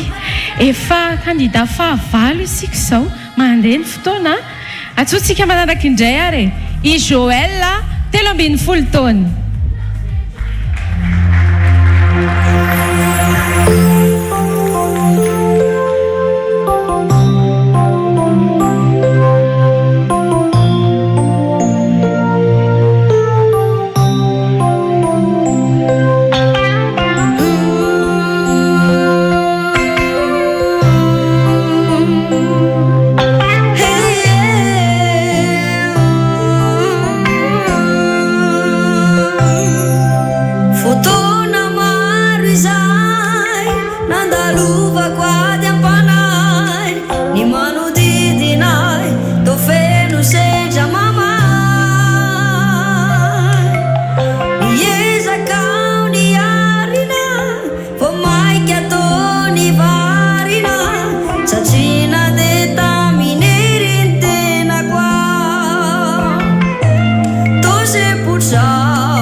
Joël zany no atao hoe zazalahy kely izay isan'ireo andray anjara amin'ny Our Generation eny amin'ny roapolo sy roa arivo. Miarahaba ny Joël.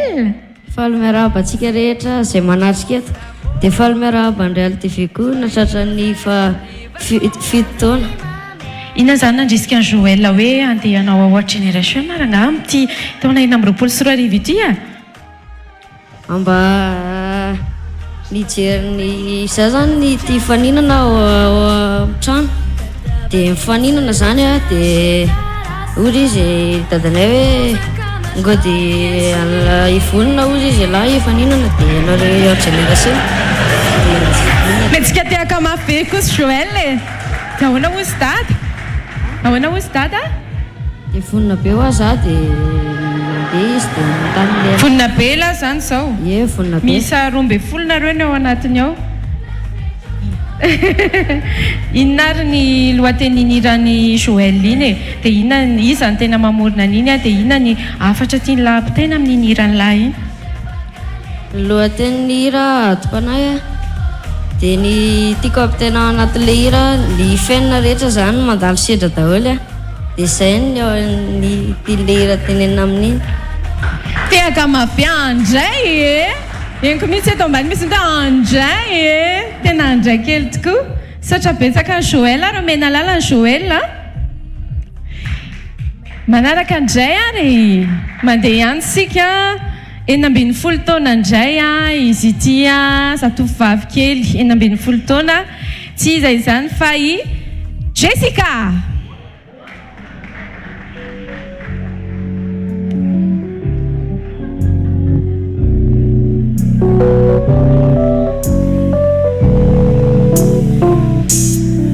Raha sendra tudo anao tsy bona hitanao toby amora tsara ery ianao mamiratra tompo to misy voninkazo nanirin-tato ambo nitondra handitra dia tiako ombenanao tompo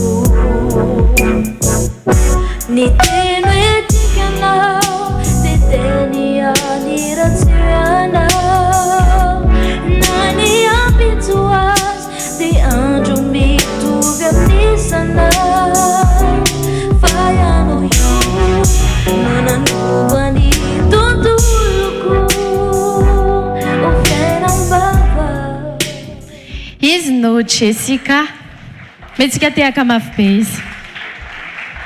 Jessica 19 taona.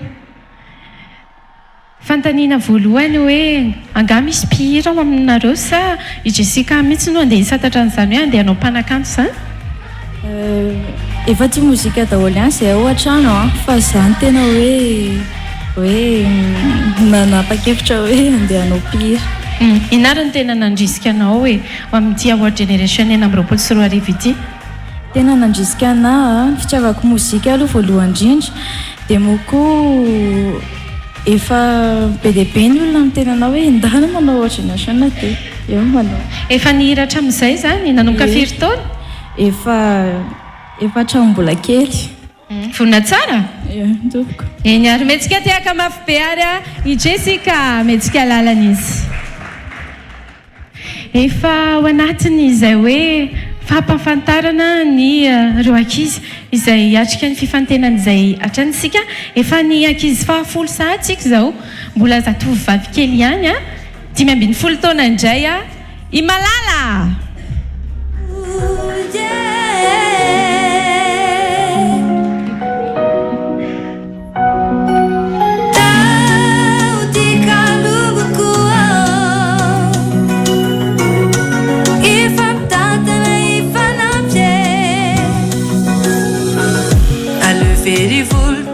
Very namana natisare fatsara fiavanane ni firasakina numanu vazavacha lieri anana nanwade atambachu ale very full to say very namana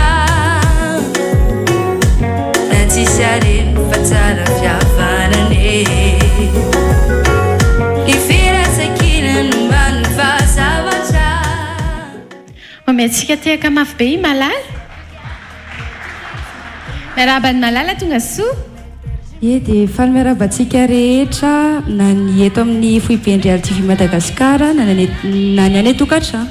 Dia eto koa ny tenako dia faly miarahaba ny Real TV Madagasikara sy manome firarian-tsoa amin'izao fatratrarana ny 7 ans zao. Ie, i Malala isan'ireo hiatrika ny fifantenany manahoana ny fihetsem-po na fantarana voalohany hoe andeha isan'ireo voafantana ka andeha hiatrika an'izany fifantenany izany. Ie, tena faly be aloha, tena faly be mihitsy satria tena surprise be tamina mihitsy ilay izy dia nazay rehetrarehetra tao an-trano ary sy faly be daholo fa zaho moa zany tena voalohany. Ie, fantaniana manaraka ino no atao hoe hira nentinao nambabon'ny fonim-pitsara tamin'ity fifantenany ity. Mbola misy hira maromaro zany Malala? Koatra ny aloha dia hira anankiray. Iza manoratra ny hira? Olona azo lazaina hoe zoko be ako ihany zany nanoratra anazy. Eny ary metsika tiaka mafy be i Malala. 10 taona izy isan'ireo mpifaninana fahafolo hiatrika nyity Award Generation 2024 ity na dia tsy eo ary Jaya izy 14 taona dia hoarahantsika ihany koa ny sanganasana izay nambavy ny fonim-pitsara. Metsika tiaka mafy be.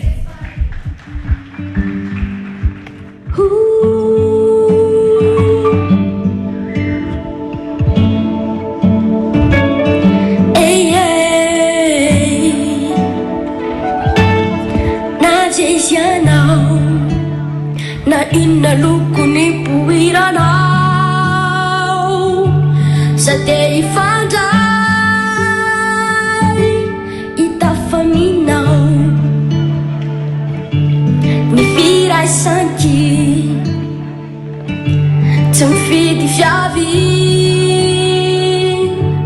Timigerare Fani wavi nujere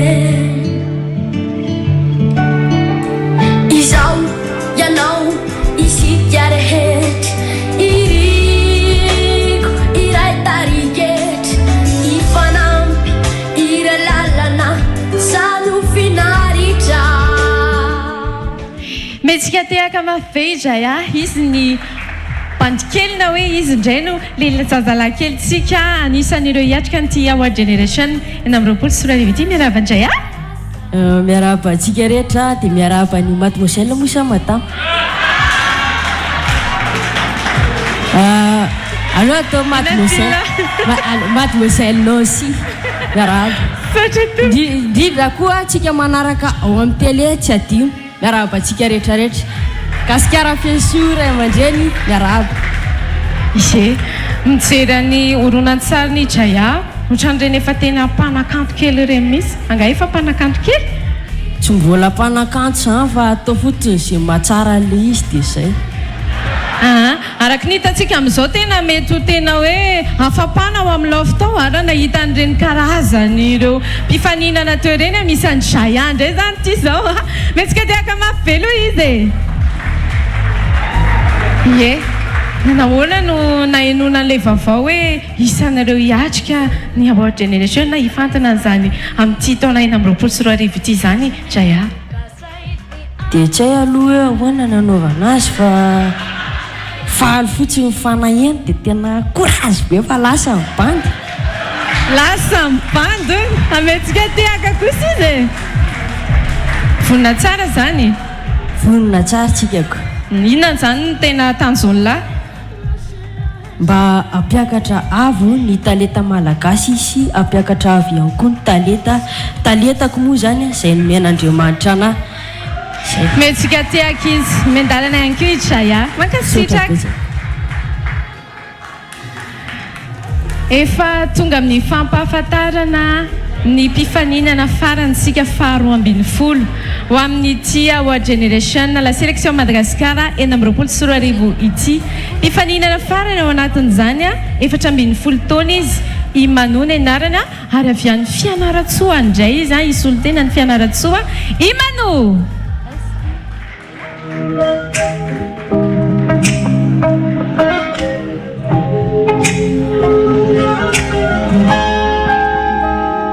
Un nouveau tsy no niherina ny tanjako no afahako migayage toy izao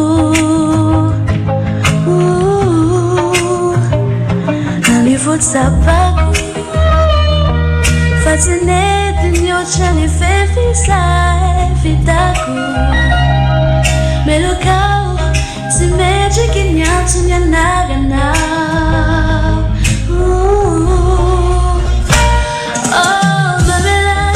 mamelokao ekeko izany ny tenelena sy dodompo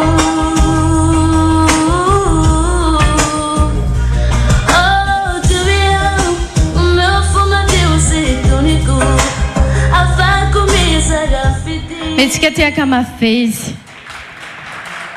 izy zany a no mpifaninana farany a tovolahy kely ihany koa izy bogosy kely metsika tiaka mafy izy miarabanao miarabany Real TV a dia miarabany Real TV na satran'izao fa fetaona izao fantaniana voaloha rehefa naheno hoe andeha isandreo ho any amin'ny lofta dia ahoana ny fihetsem-polona faly tena faly vao naheno hoe tafiakatra fa manina ary ny hoe andeha andray anjara e nahita ny ankizy nandray anjara tamin'ny Award Generation tamin'ny fotoana dia liana dia farany tapa-kevitra nanao ihany ianarany tanjona ho amin'ity fifaninana ity mba hitondra ny amboara amin'ny Award Generation 2026 hitondra ny amboara hony izy metsika tiaka mafy be izy omendalana ihany koa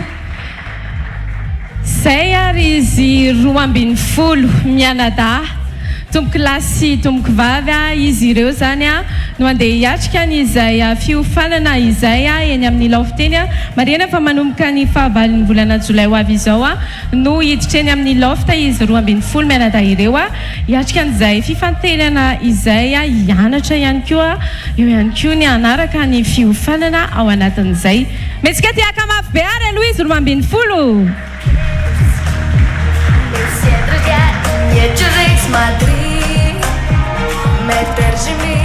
eny ary ko satria moa reny izy 12 mianada izandray ary no andeha mianjany fiofanana zany izary ometsika tiaka mafy be ary i coach Konia izy no anome ny fampiofanana n'izy 12 mianada ireo eny amin'ny lofteny mandritra ny iray volana fampahafantarana ny coach Konia moa izy dia mpandresy tamin'ny découverte tamin'ny taona 2024 izany koa dia finaliste nandritra ny concours de chanson tany en français zany io 7e édition efa chef de chœur ihany koa i coach Konia tao amin'ny chorale NDR mbola lavalava kely fa ino tsara fa lavalava kely fa tsy hoe mifampipatenana foana kory zany coach vocal ihany koa izy nitarika ary laika coach ihany koa izy amin'ny chorale KTLM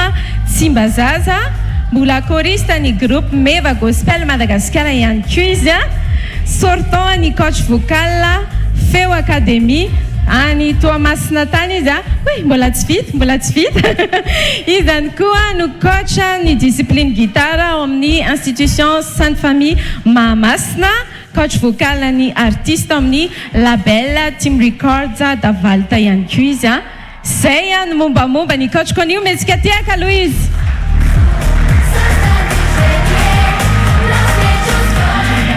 miarabany coach tonga soa miarabany Nancy dia miarabanareo mivady miarabanareo mato ministra ihany koa mame voninahitra n'izao lanonana izao ary miarabantsika rehetrarehetra ny tokantrano ary itsika rehetrarehetra ato anatin'ny sehatra ndao tsy tsika tiaka kely ho an'ny Real TV amin'izao anniversaire zao ataovy mafimafy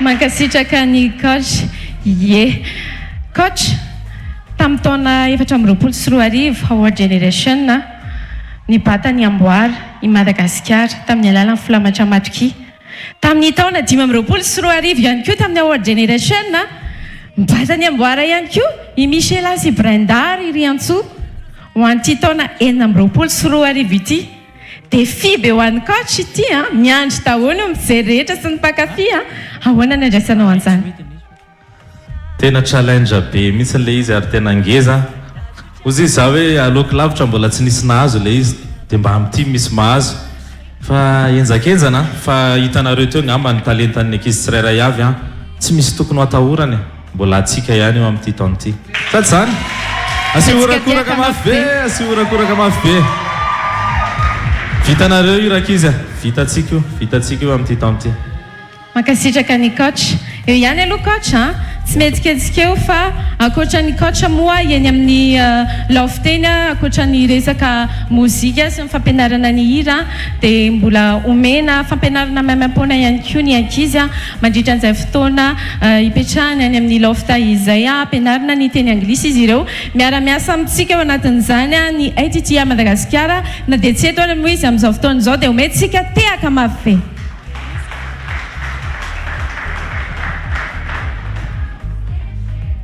manaraka ihany koa tsy azo adonona ao anatin'izay atsotsika ihany koa irandrena solo aina saloy izy araka izany no ampianatra ny ankizy ny kolotsaina sy ny teny rosiana mandritra ny fotoana hipetrahan'izy ireo any amin'ny lafita rehefintsika mitehaka mafy izy irandrena solo aina saloy indray kosa dia mpampianatra ny teny rosiana eny amin'ny ivony anjerimanontolo eny akatso eny université n'Antananarivo miarabanao tonga soa miarabantsika rehetra manatrika eto dia miarabany any atokantrano ihany koa miarabany Real TV natratra ny fahafito taona ye anisany hoe ampianarina ny ankizy ny teny rosiana amindritra ty fotoana ity misy ireo ankizy ireo mety tena mbola tsy nianatra an'izany mihitsy misy ihany koa ny efa nahenoeno ihany ahoana indray ara ny fikafikany koatra sy hoentin'ny koatra mandritra an'izany fotoana izay araka ny mampampianatra ny tena moa zany dia efa misy ny fomba fitondrana ny fomba fampianarana ny teny rosiana ny teny rosiana izay anisan'ny sarotra indrindra tafiditra ao anatin'ny teny 5 sarotra indrindra maneran-tany kanefa ezahantsika foana ny ampahay ny mpianatra metsika mitehaka mafy be ary izy ireo zany no hiaraka amin'izy 12 mianadahy anome an'izay fiofanana izay mendalany anareo metsika tehaka izy ireo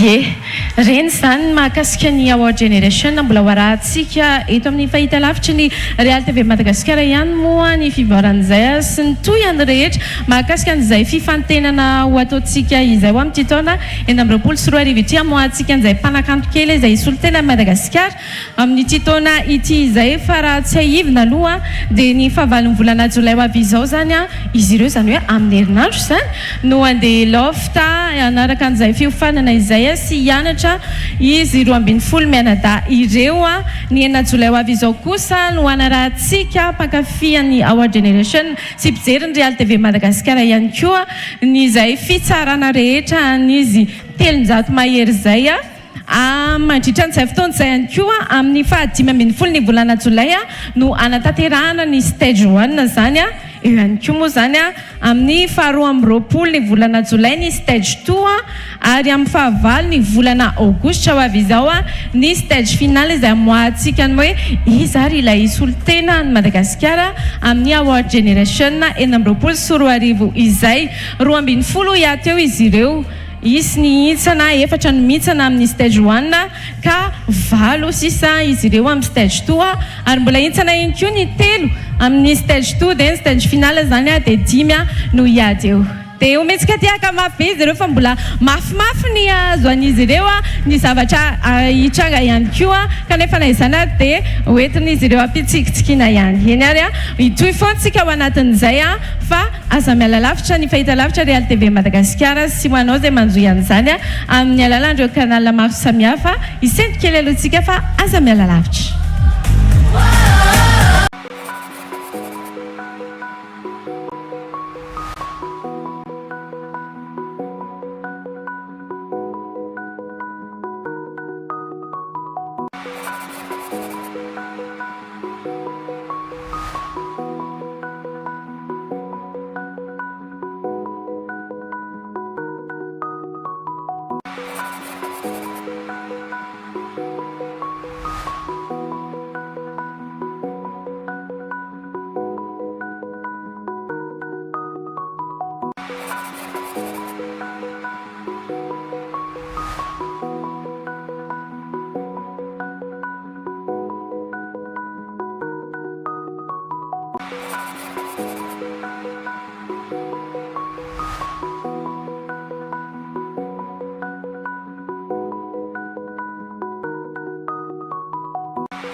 eny ary tomboky lasy tomboky vavy a hiditra ato anatin'ny tapany fahatelo amin'ity lanonana fankalazana ny fafito taonana niboana ny Real News ny vaovao marina ny invité du jour ary ny météo izay tsika eo ihany koa avy nanolotra n'ireo 12 menada izay hiatrika ny fifantenana amin'ny Award Generation enina amby roapolo sy roa arivo amin'ity tapany manaraka fahatelo ity kosa izay ivony fankalazana atrany isika mbola ao anatin'izay tomboky lasy tomboky vavy dia misy ireo mpanakanto maro izay nasainy ny Real TV Madagasikara entina andeha hanafana an'izao lanonana izao satria rehefa feto izao moa dia tsy maintsy misy ny fandihizana misy ihany koa ny fiaraha-mikorana ny fiaraha-misakafo ka izay indrindra no anton'izao tapany fahatelo ny fandaharam-potoana izao tomboky lasy tomboky vavy tsy ampiandry elatsika ihany koa fa dia anokatra ny lanonantsika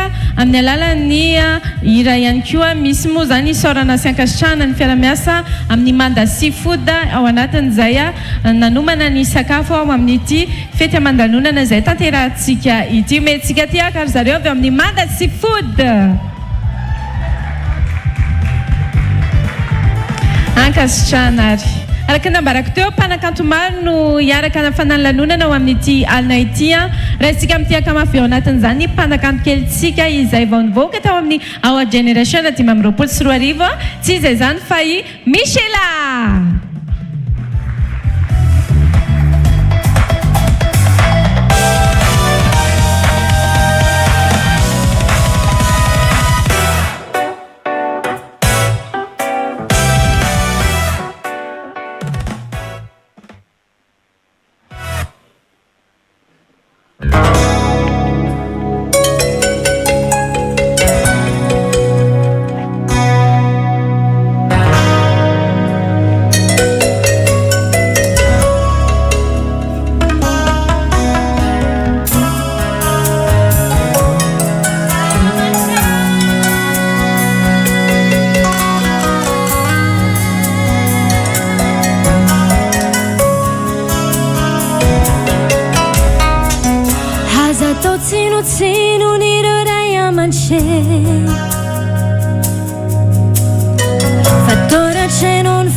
Tsy ho lavianao, tsy ho resy, tsy ho very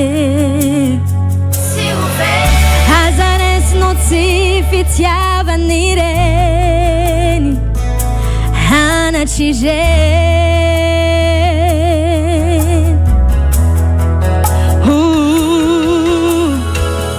aza vela ho zaraka antany aniko ny torohevitro me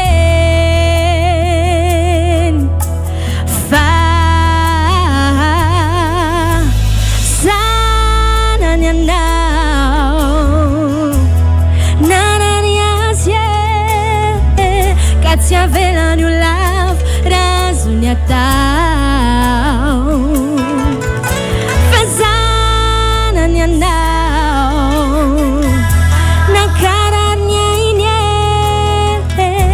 atao izy ireo fa fitiavany izany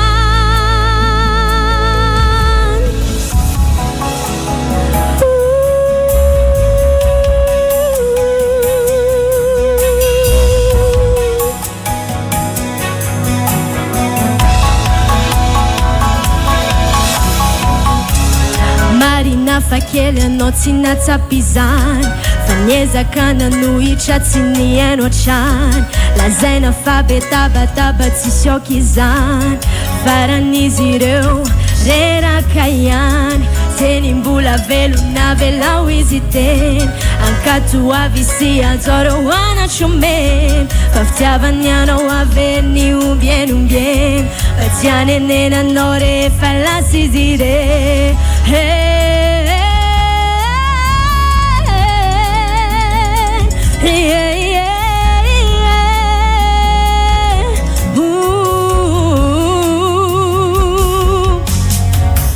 aza resinao tsy fitiavany reny oxigênio. Asa vela ujara cantania ni kiu ni turu evchu men fa zana nyanao narariazie katia vela nu lav razunya tao fazana nyanao nankararnya inye hadzau izirão vafitiavaniza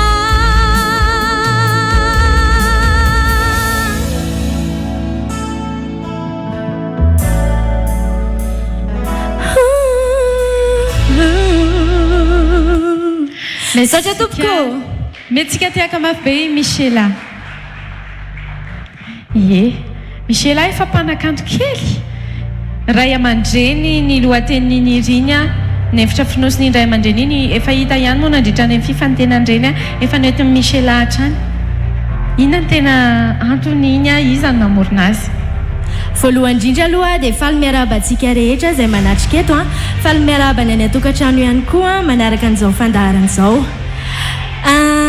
dia faly miaraba ny Real TV nahatratra ny fito taona zany hoe raha zaza izy efa mianatra efa mandeha efa miteny efa manao zavatra be dia be dia tena anisany hoe efa tena mandeha be koa zany amin'izao ny orinasa Real TV Madagasikara. Ny namorona ny hira dadanay ihany namorona ny hira dadako ihany. Ny tena afatra ao anatin'izy iny zany amin'izao ny ankizy azo lazaina hoe ny zazagasy dia somary tsy dia mihaino tsony ny ray aman-dreny azo lazaina hoe efa tsy dia mifantoka intsony satria efa varinana anaty teknôlôjia sy zavatra maro isan-karazany dia natolotra ny iriny mba ampiverina kely sy ampatonga saina kely ny ankizy rehetrarehetra amin'izao fotoana izao. Ie, i Michela moa efa mpanakanto kely mihitsy manahoana ny fandaharam-potoana ny Michela ao anatin'izay hoe sady ao mozika ny fianarana ihany koa mbola mandeha ihany koa tsy andaniny. Ny fandaharam-potoana ny vokatra efa maromaro no voaka teo dia mbola isy ihany koa ny voaka manaraka amin'izao fa arao hatrany ny pejy efa mino fa efa mafatapatatra ihany tsika ny pejy Michela Andriambelo Malala dia ao ihany koa anaranareo ny vaovao rehetrarehetra ny fandaharam-potoana rehetrarehetra. Ie, mety sika alala ny Michela ary ankasitrahantsika izy nitondra an'izay ira nitondra ny lohateny hoe ray aman-dreny izay mbola ao anatin'izay hoe lanonana izay hatrany isika misy ny fiaraha-misakafo ao anatin'izay manafana ihany koa ireo mpanakanto maro izay nasaina ao anatin'izay lanonana izay atsotsika manaraka eto i Brenda izay mpanakanto kely ihany koa izy nivoaka tao amin'ny Our Generation 2024. Restsika mitiaka mafy be ary Brenda.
piarakandro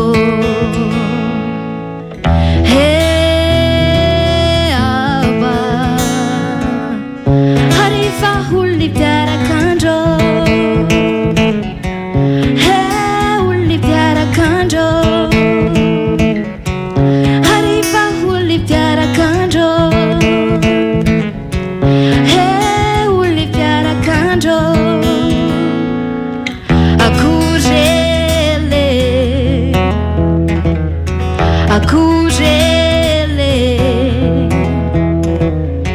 akuzele akuze anarudiave uyapa ulifale uyendre mamiti mule arrivati andro piarakandro mandro kumbe mulei piarakandro uleti perakandro uli famusare perakandro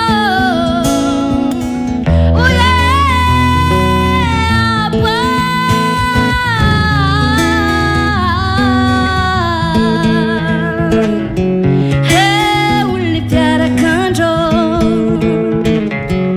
arifa uli piarakandro uli piarakandro misaotra tompoko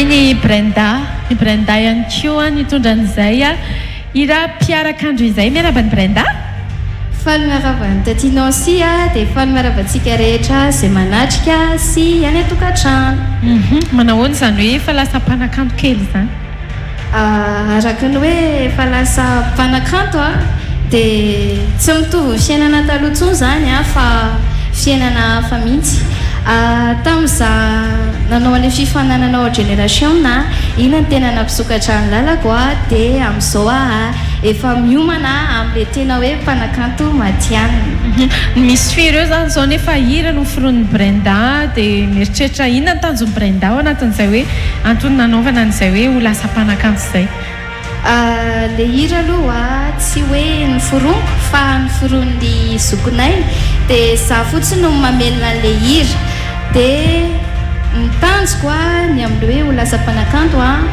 mba ho hitan'ny olon-drehetra hoe mana-talenta dia eo ihany koa mba hampisongadina tsara ny hoe malagasy manahoana ny fandaharam-potoana ny Brenda amin'izay hoe sady misy ny mozika eo ihany koa ny maha-mpanakanto izay fandaharam-potoana amin'izao vakansy zao amin'izao vao tena manomana ny zavatra rehetra andalana mpamohana ny vokatra raha zay angamba ny mety hoe ho tenenina aminy dia mirary soa ny Brenda ary omena lalana i Brenda mankasitraka indrindra efa iarava kely andry TV loha na tratran'ny fahafitoana zao dia indrindrindra ho an'ny olona rehetra izay niara-niasa ary eo ihany koa ny filoha mpamorona ny Real TV satria raha tsy teo firaisan-kina sy fifankatiavana dia tsisy daholo ireny fandarana rehetra na dia tamin'ny tele ireny dia raha tsy teo zany Real TV dia tsy teto dia zay metsika tiaka mafy Brenda mankasitraka ary ano ihany tsika ao anatin'ny lanonana tompolasy tompovavy araka nambarako teny am-piandohana teo moa dia hoe mpanakanto maro no nasaina anafana n'ity lanonana ity ho amin'ity alina ity atsoko manaraka eto ary hitondra ny irany ihany koa ikenna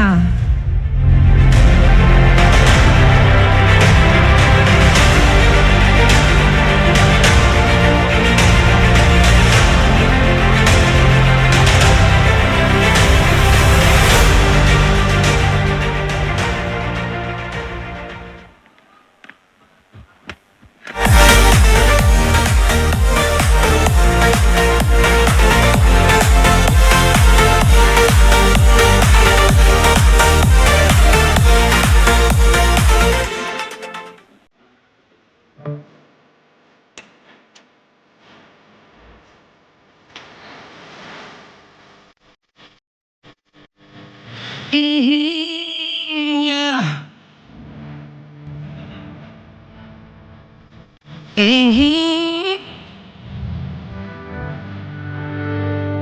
Voninkai itakumu Fastani tanudi chavo Atea Lanza zavata Tumite Pita asfata Yunga Tauno kinao Dreguta Sifana No I find like I need to my fun life I saw the child No I find life Yadino Then what's it on Pumataman Mandabufu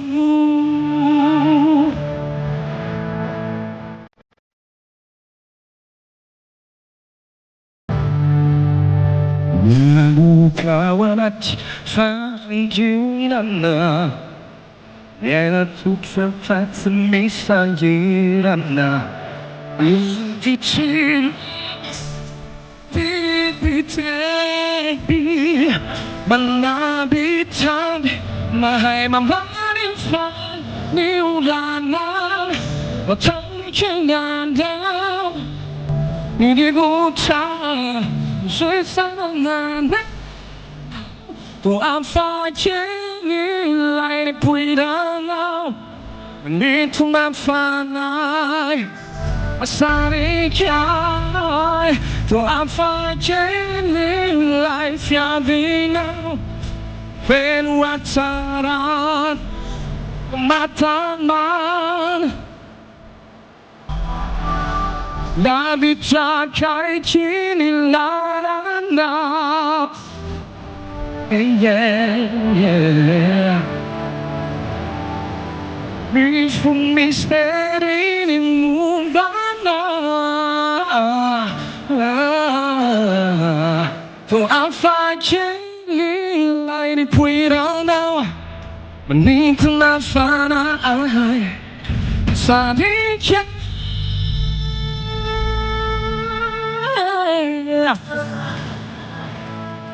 Na na na na na na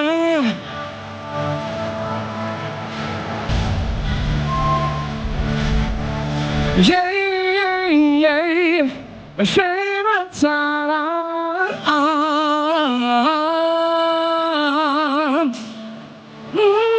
Yeah, yeah, Lambabu fool. Some fun list, baby.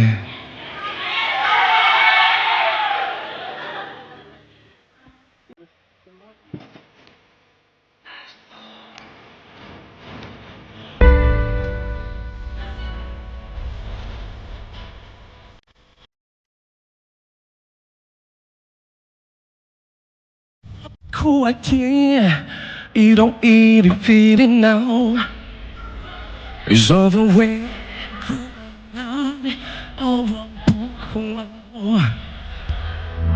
Fooling all the time. Fattena lei una regina sentire tu fu a fatto credere ai sera di te tu se mi devi trasalla lunga mi domani ti vai tu Nia ne was a FIFA Nia pizza no hande ata Ya do na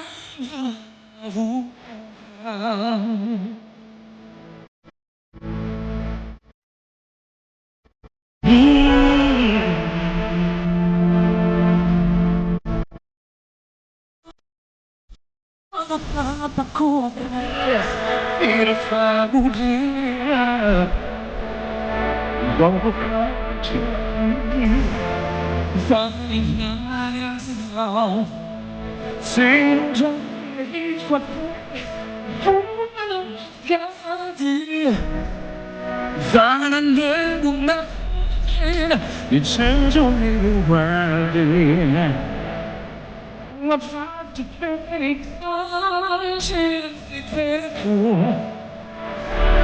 Ketimbang berjalan dan lupa jalan ibu mati sebenarnya lihat ni osit di tanah kita lihat di seluruh sekarang buana oh yeah, if I fly, swallow life it's here. Can we stand Smisa sekali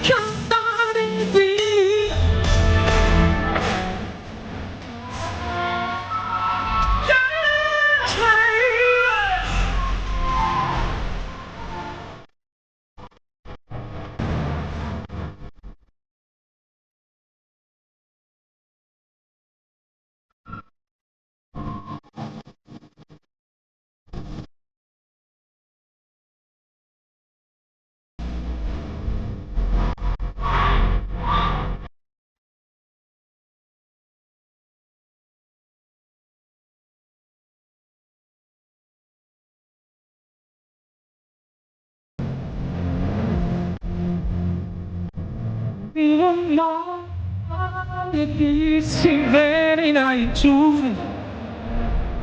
Niang si fanno fila Niang tweet sono andate Yang tuana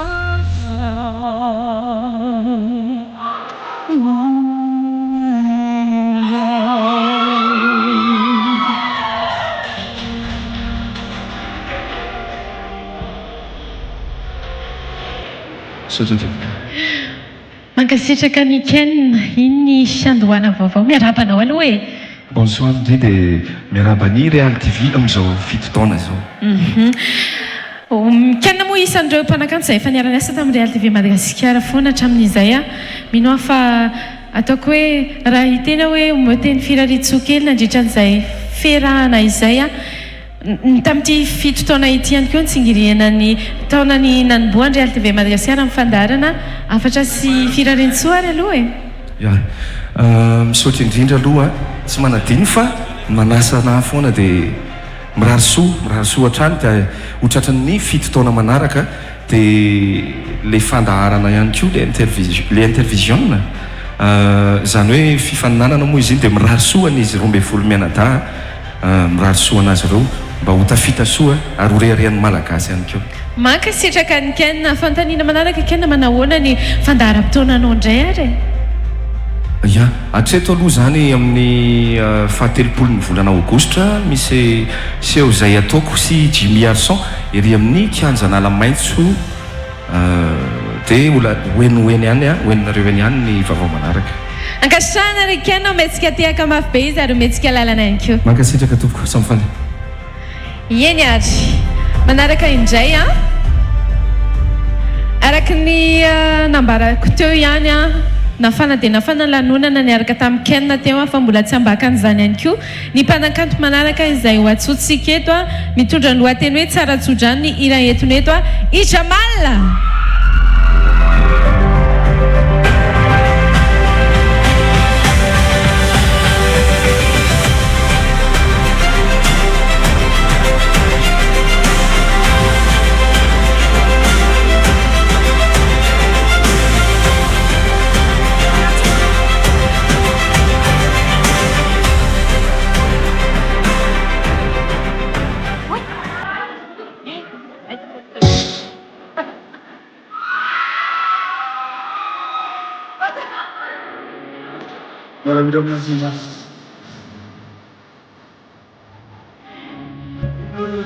tsy nataoko natonga anao nandeha mifanana zay azoko atao fa anao tsy voatana aleka tsara solatsany drona zetranao tsy marinatatenane nananao nenakayo mare eromanao tsara tsota manao tantarao narano mas mampiroma namanoi ninanarao tatoko fonero zany fompan'olonany misanake araoneanatatitite midotsy misy fahetozao bigne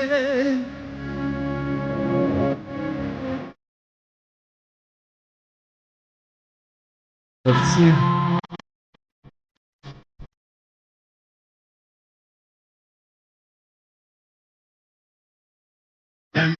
Ngana tumpunda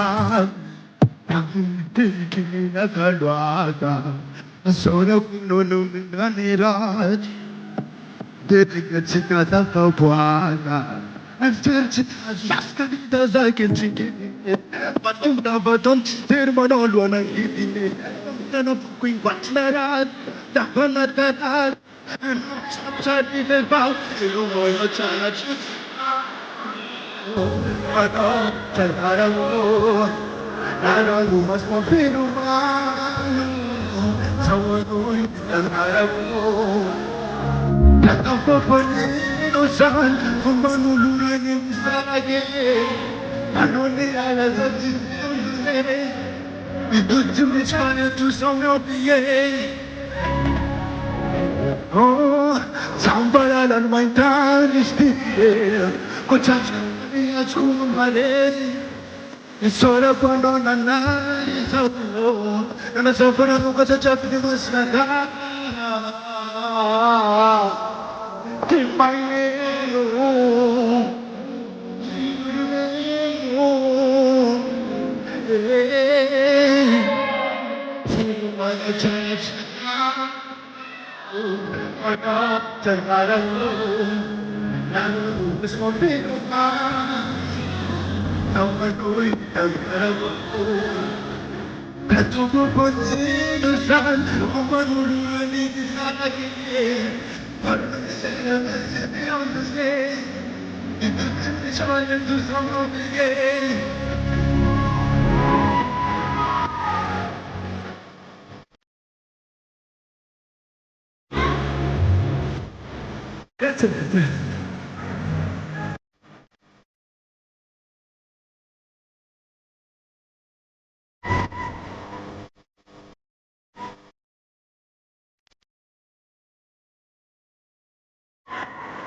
Merci. Metsika tiaka mafy be Jamala.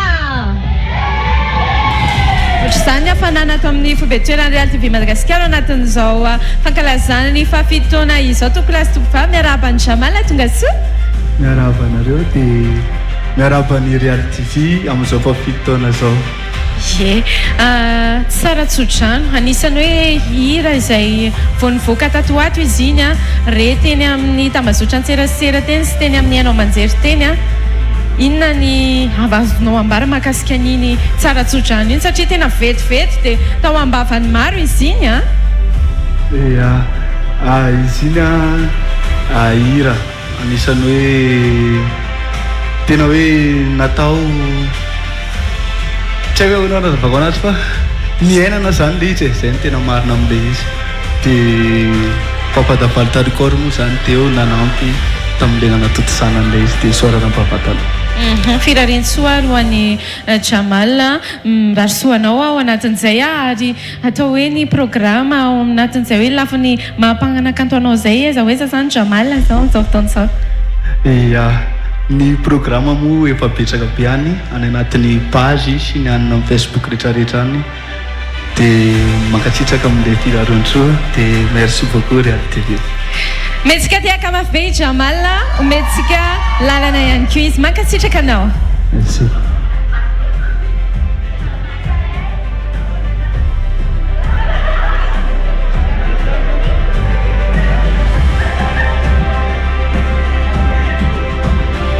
eny ary manaraka indray mpanakanto manaraka ho atsotsika mbola etsika anafanana izao lanonana izao ihany koa I Nasul Slam.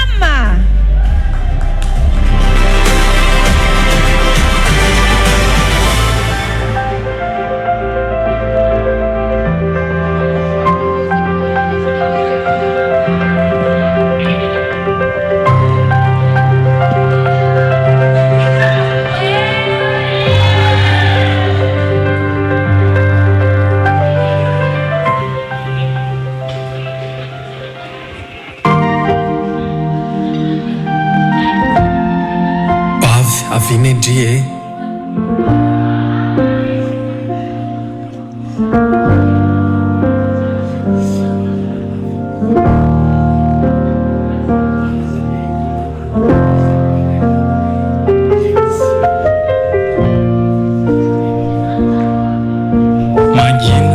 mangina fa tsy zay aloha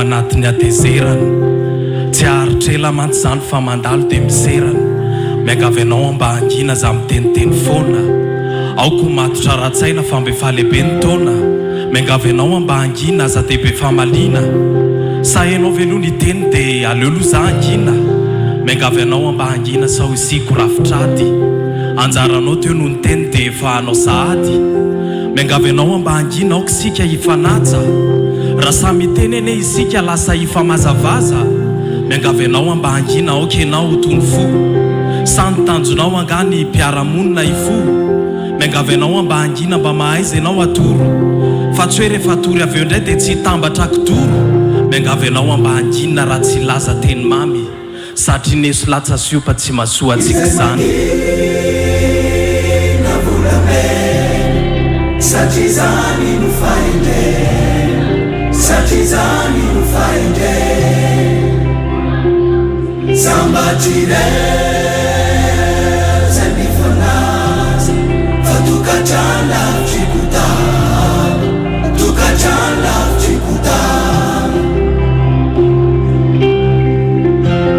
miangavy anao amba angina isaina sy amakafaka manjary tsy endry mantsy ianao raha avetrano dia andaka miangavy anao amba angina aoko sika tsy famaly sao matsy verina eo indray le aditsika fakomaly malala tsy maintsy miady foana ve rehefa tsy mitovy ny hevitra tsy maintsy hifanasa vangy ary tsy maintsy isy hotezitra tsy mety ngaratao zay marimaritra iraisana fa tsy hoe ny fitiavantsika no atao mahita faisana ary nga adininao fizay mangina volamena ny fisisianao hiteny mahavery fahendrena tsy midika faresena raha mangina aloha dia miaino karaha misy fahamarinany ny teniko mba saina dao mba hianatra hotony ninoninona miseho fa tsy avy hatrany dia safoka hikika nandrapeo dao mba hianatra ifanaja satria isika ane mpivady ratsy zany dia famodika sy fahamarina katy satria zany no fainde satria zany no fainde sambatire zay mifanaza fa tokatrano lavitry kota tokatrano lavitry kota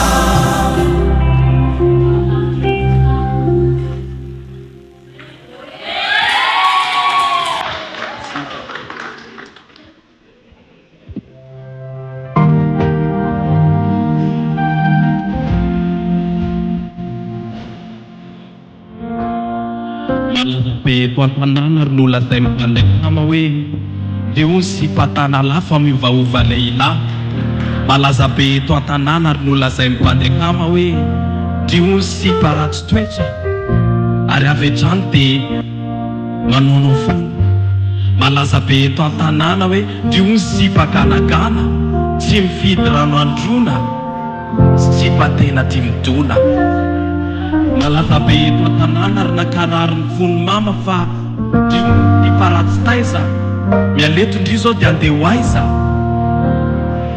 bavya fangara tsara sy malany dia mivaovabandy ekeko ndri fa tsara forma fa mifikandriaky tsy norma aiza meky dia mandalo ety daholona mpanamolona mpanakantona mpandrarana andito manananada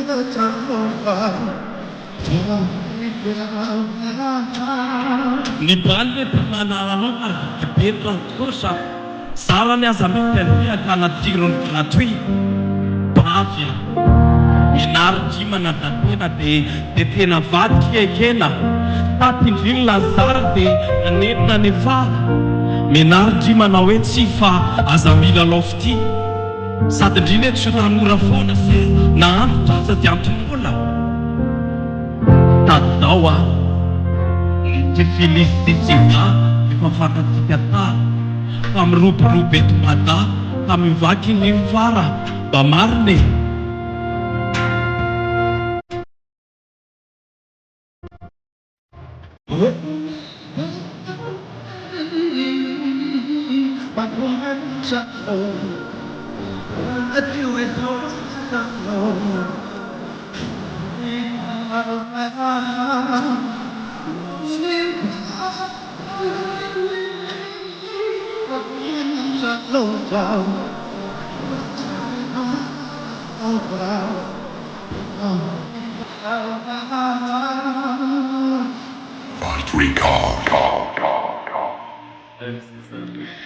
Metsika tiaka mafy be ary ina Solosilama sy Jamala nitondra an'izay lohateny zao hoe avy miarabana Solosilama tonga soa faly miarabanao dia faly miarabantsika rehetra atao amin'ny efitrano ary faly miarabantsika rehetra ny tokantrano ihany koa ie ny safidy manokana an'ilay Silama ave ao anatin'izay hoe resaka mozika izay ina ny antony be dia be ny antony fa antony anankiray satria tiana le izy ohatrana hoany izany hoe mpanakanto any amin'ny resaka Silama kokoa mihoatra ny hoe tena mozika izany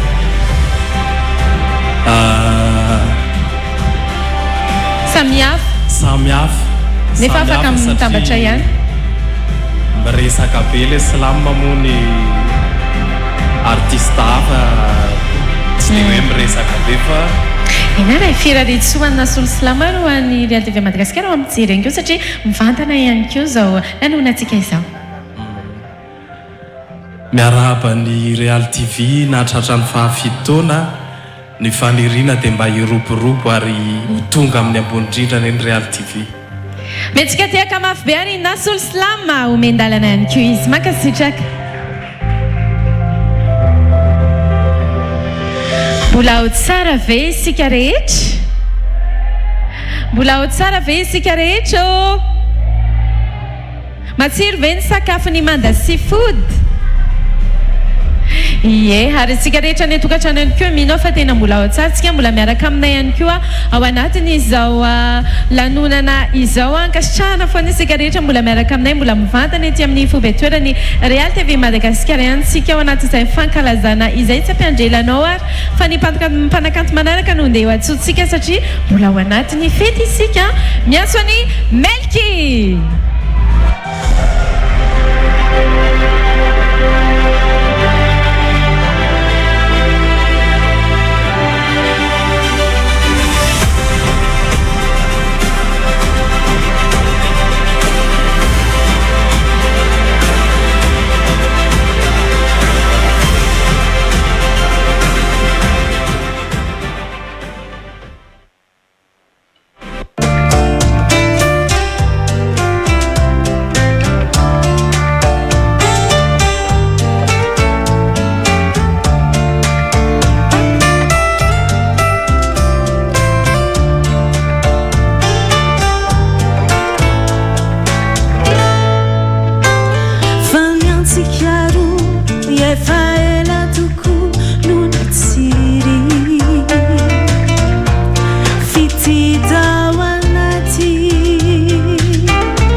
misy mangatakira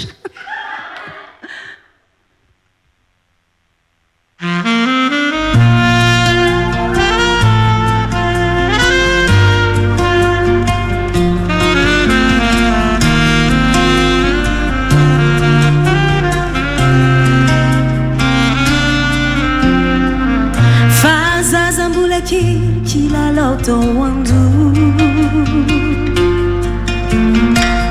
falifaly miramira nerizany foe fahitany reto zaza kilalao marobe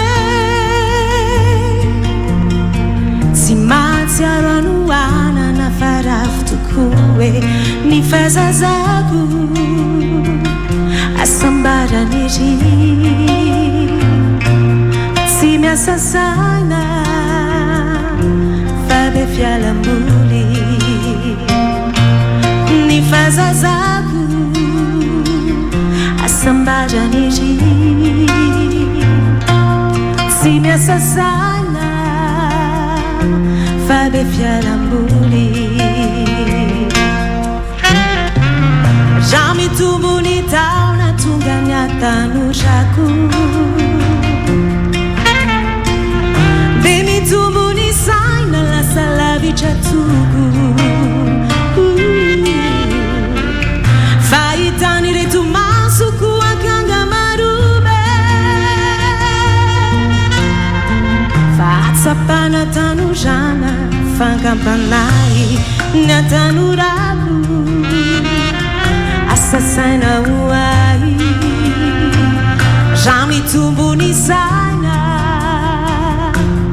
fankampanay natanurako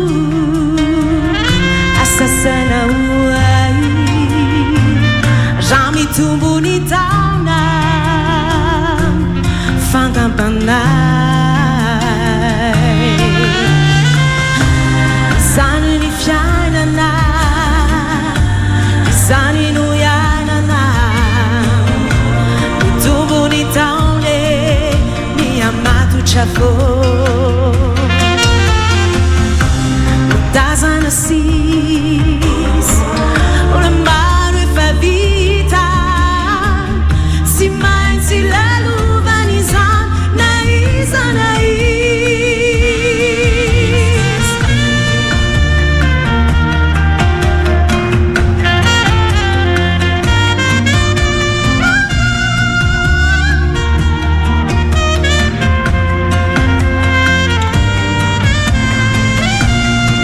fazazako asambadany hili sy miasasana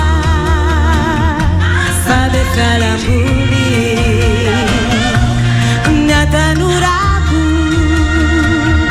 asasana hoay raha mitombony taona fankampanay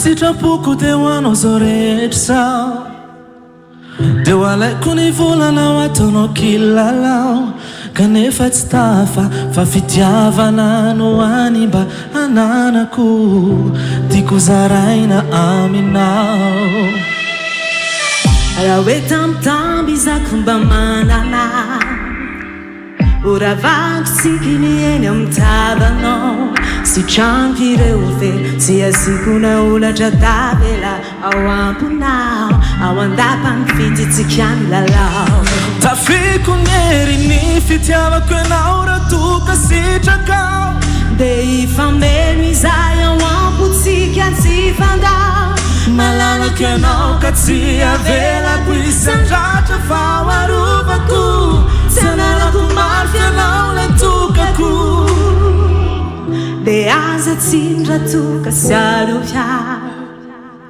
fa fitiavana daholo no mahatonga izany ianao anarery tsy avelako isandratra fa hoatrovako eo ambany fitiavanao ny fiarovako tsy anome tsina fa fitiavana izany sakondraindray mety mba manao ohatra izany fianao anarery zaho anarery tsika miaraka no ahery eo andapany fititsika no ilalao tafiko ny hery ny fitiavako ianao raha toka sitrakao de ifameno izay ao ampotsika tsy fandao malalako ianao ka tsy avelako isandratra fa hoarovako tsy analako maro fianao le tokako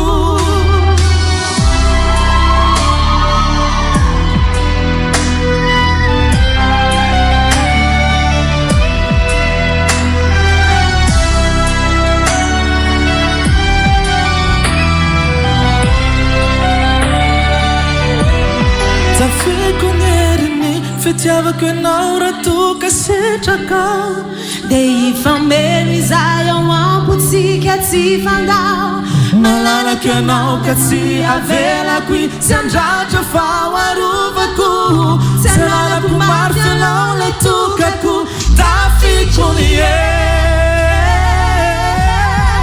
de ifane malalaka anao ka tsy avelako sy andratra faharovako.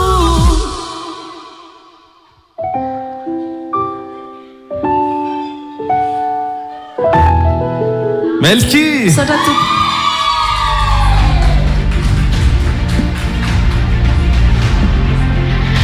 mendrika tehaka kosa zany e, tehaka mafimafy ye. Misaotra anareo mianada? Misaotra anareo ihany koa. Ye, tamin'iza mihaino anareo tany ambadimbadika tany a dia misy nangataka izay tao hoe antanio ny Melky hoe Melky ve mbola menatra ny voka amin'ilay hira iny. Ie, zay foana moa iny momba azy iny fa azo lazaina ihany hoe eo atenatena. Manahoana ny fandaharam-potoana ny Melky ary aiza ho aizintsika eo amin'izay lafiny kanto izay? Ia, ny fandaharam-potoana isan-kerinandro misy mariage maromaro foana misesisesy izay dia ohatra ihany ny herinandro manaraka izany hoe ny weekend zany zoma sabotsy lahady fenifeny kely. Eny ary omentsika tehaka be izy ireo a mbola misy hira ray ay eny ary menazy sehatra menazy sehatra omentsika sehatra ho ny coach Konia amin'ity hirany manaraka ity dawary. Merci.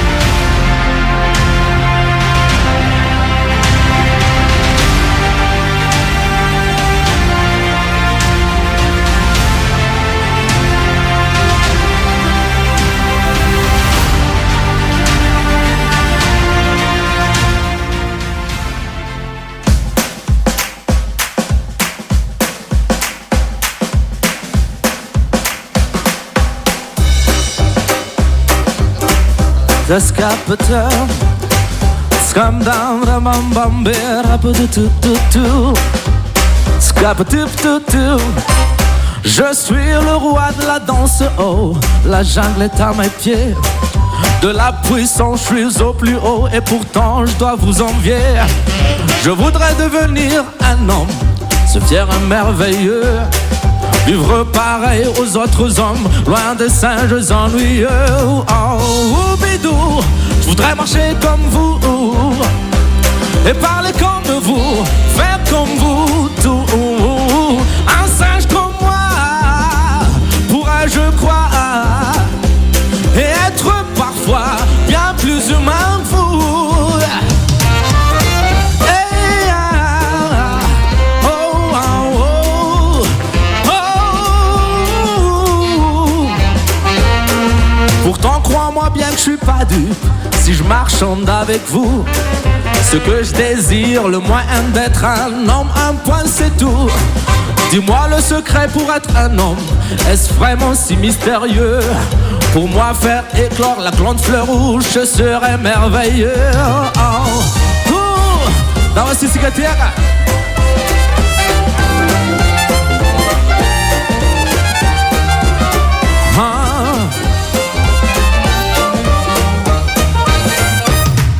The rap down down, tira down, rap down down.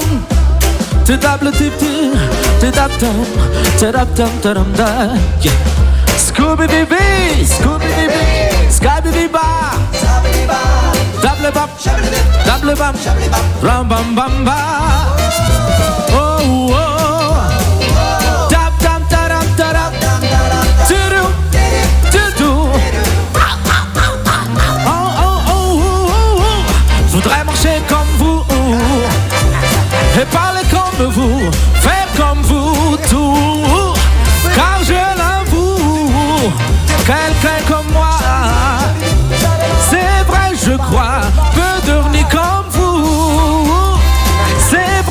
crois, peut devenir comme moi.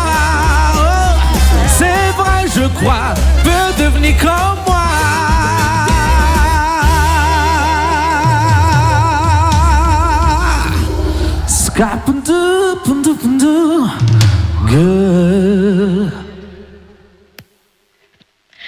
Metsika mafy be Kony mankasitraka mendalana ihany koa ianao misaotra indrindra mbola ao tsara ve ao tsara ve sa efa voky dia tsy miteniteny ao tsara eny ary mbola tsy tapitra ny lanonantsika mbola tsy tapitra ny lanonantsika ireny mipanakanto izay nanafana teto fa ho avy eto ihany koa i DJ Kina izay efa miomakomanao izy ao ambadibadika ao satria mbola hiaraka hikorana isika zany fety fankalazana izany tsy mety raha tsy misy kosa ny fiarahapaly sy ny fiaraha-mikorana ka izay indrindra no etsika nakatonana n'izao fandarana mivantana rahantsika rehetra any an-tokantrano izao tomboko lasy tomboko vavy mialohan'ny tena maranantsika azy mandrapikonokonina ny DJ Kina ometsika tiaka mafy be izy fa izy no anafana lanonana aloha e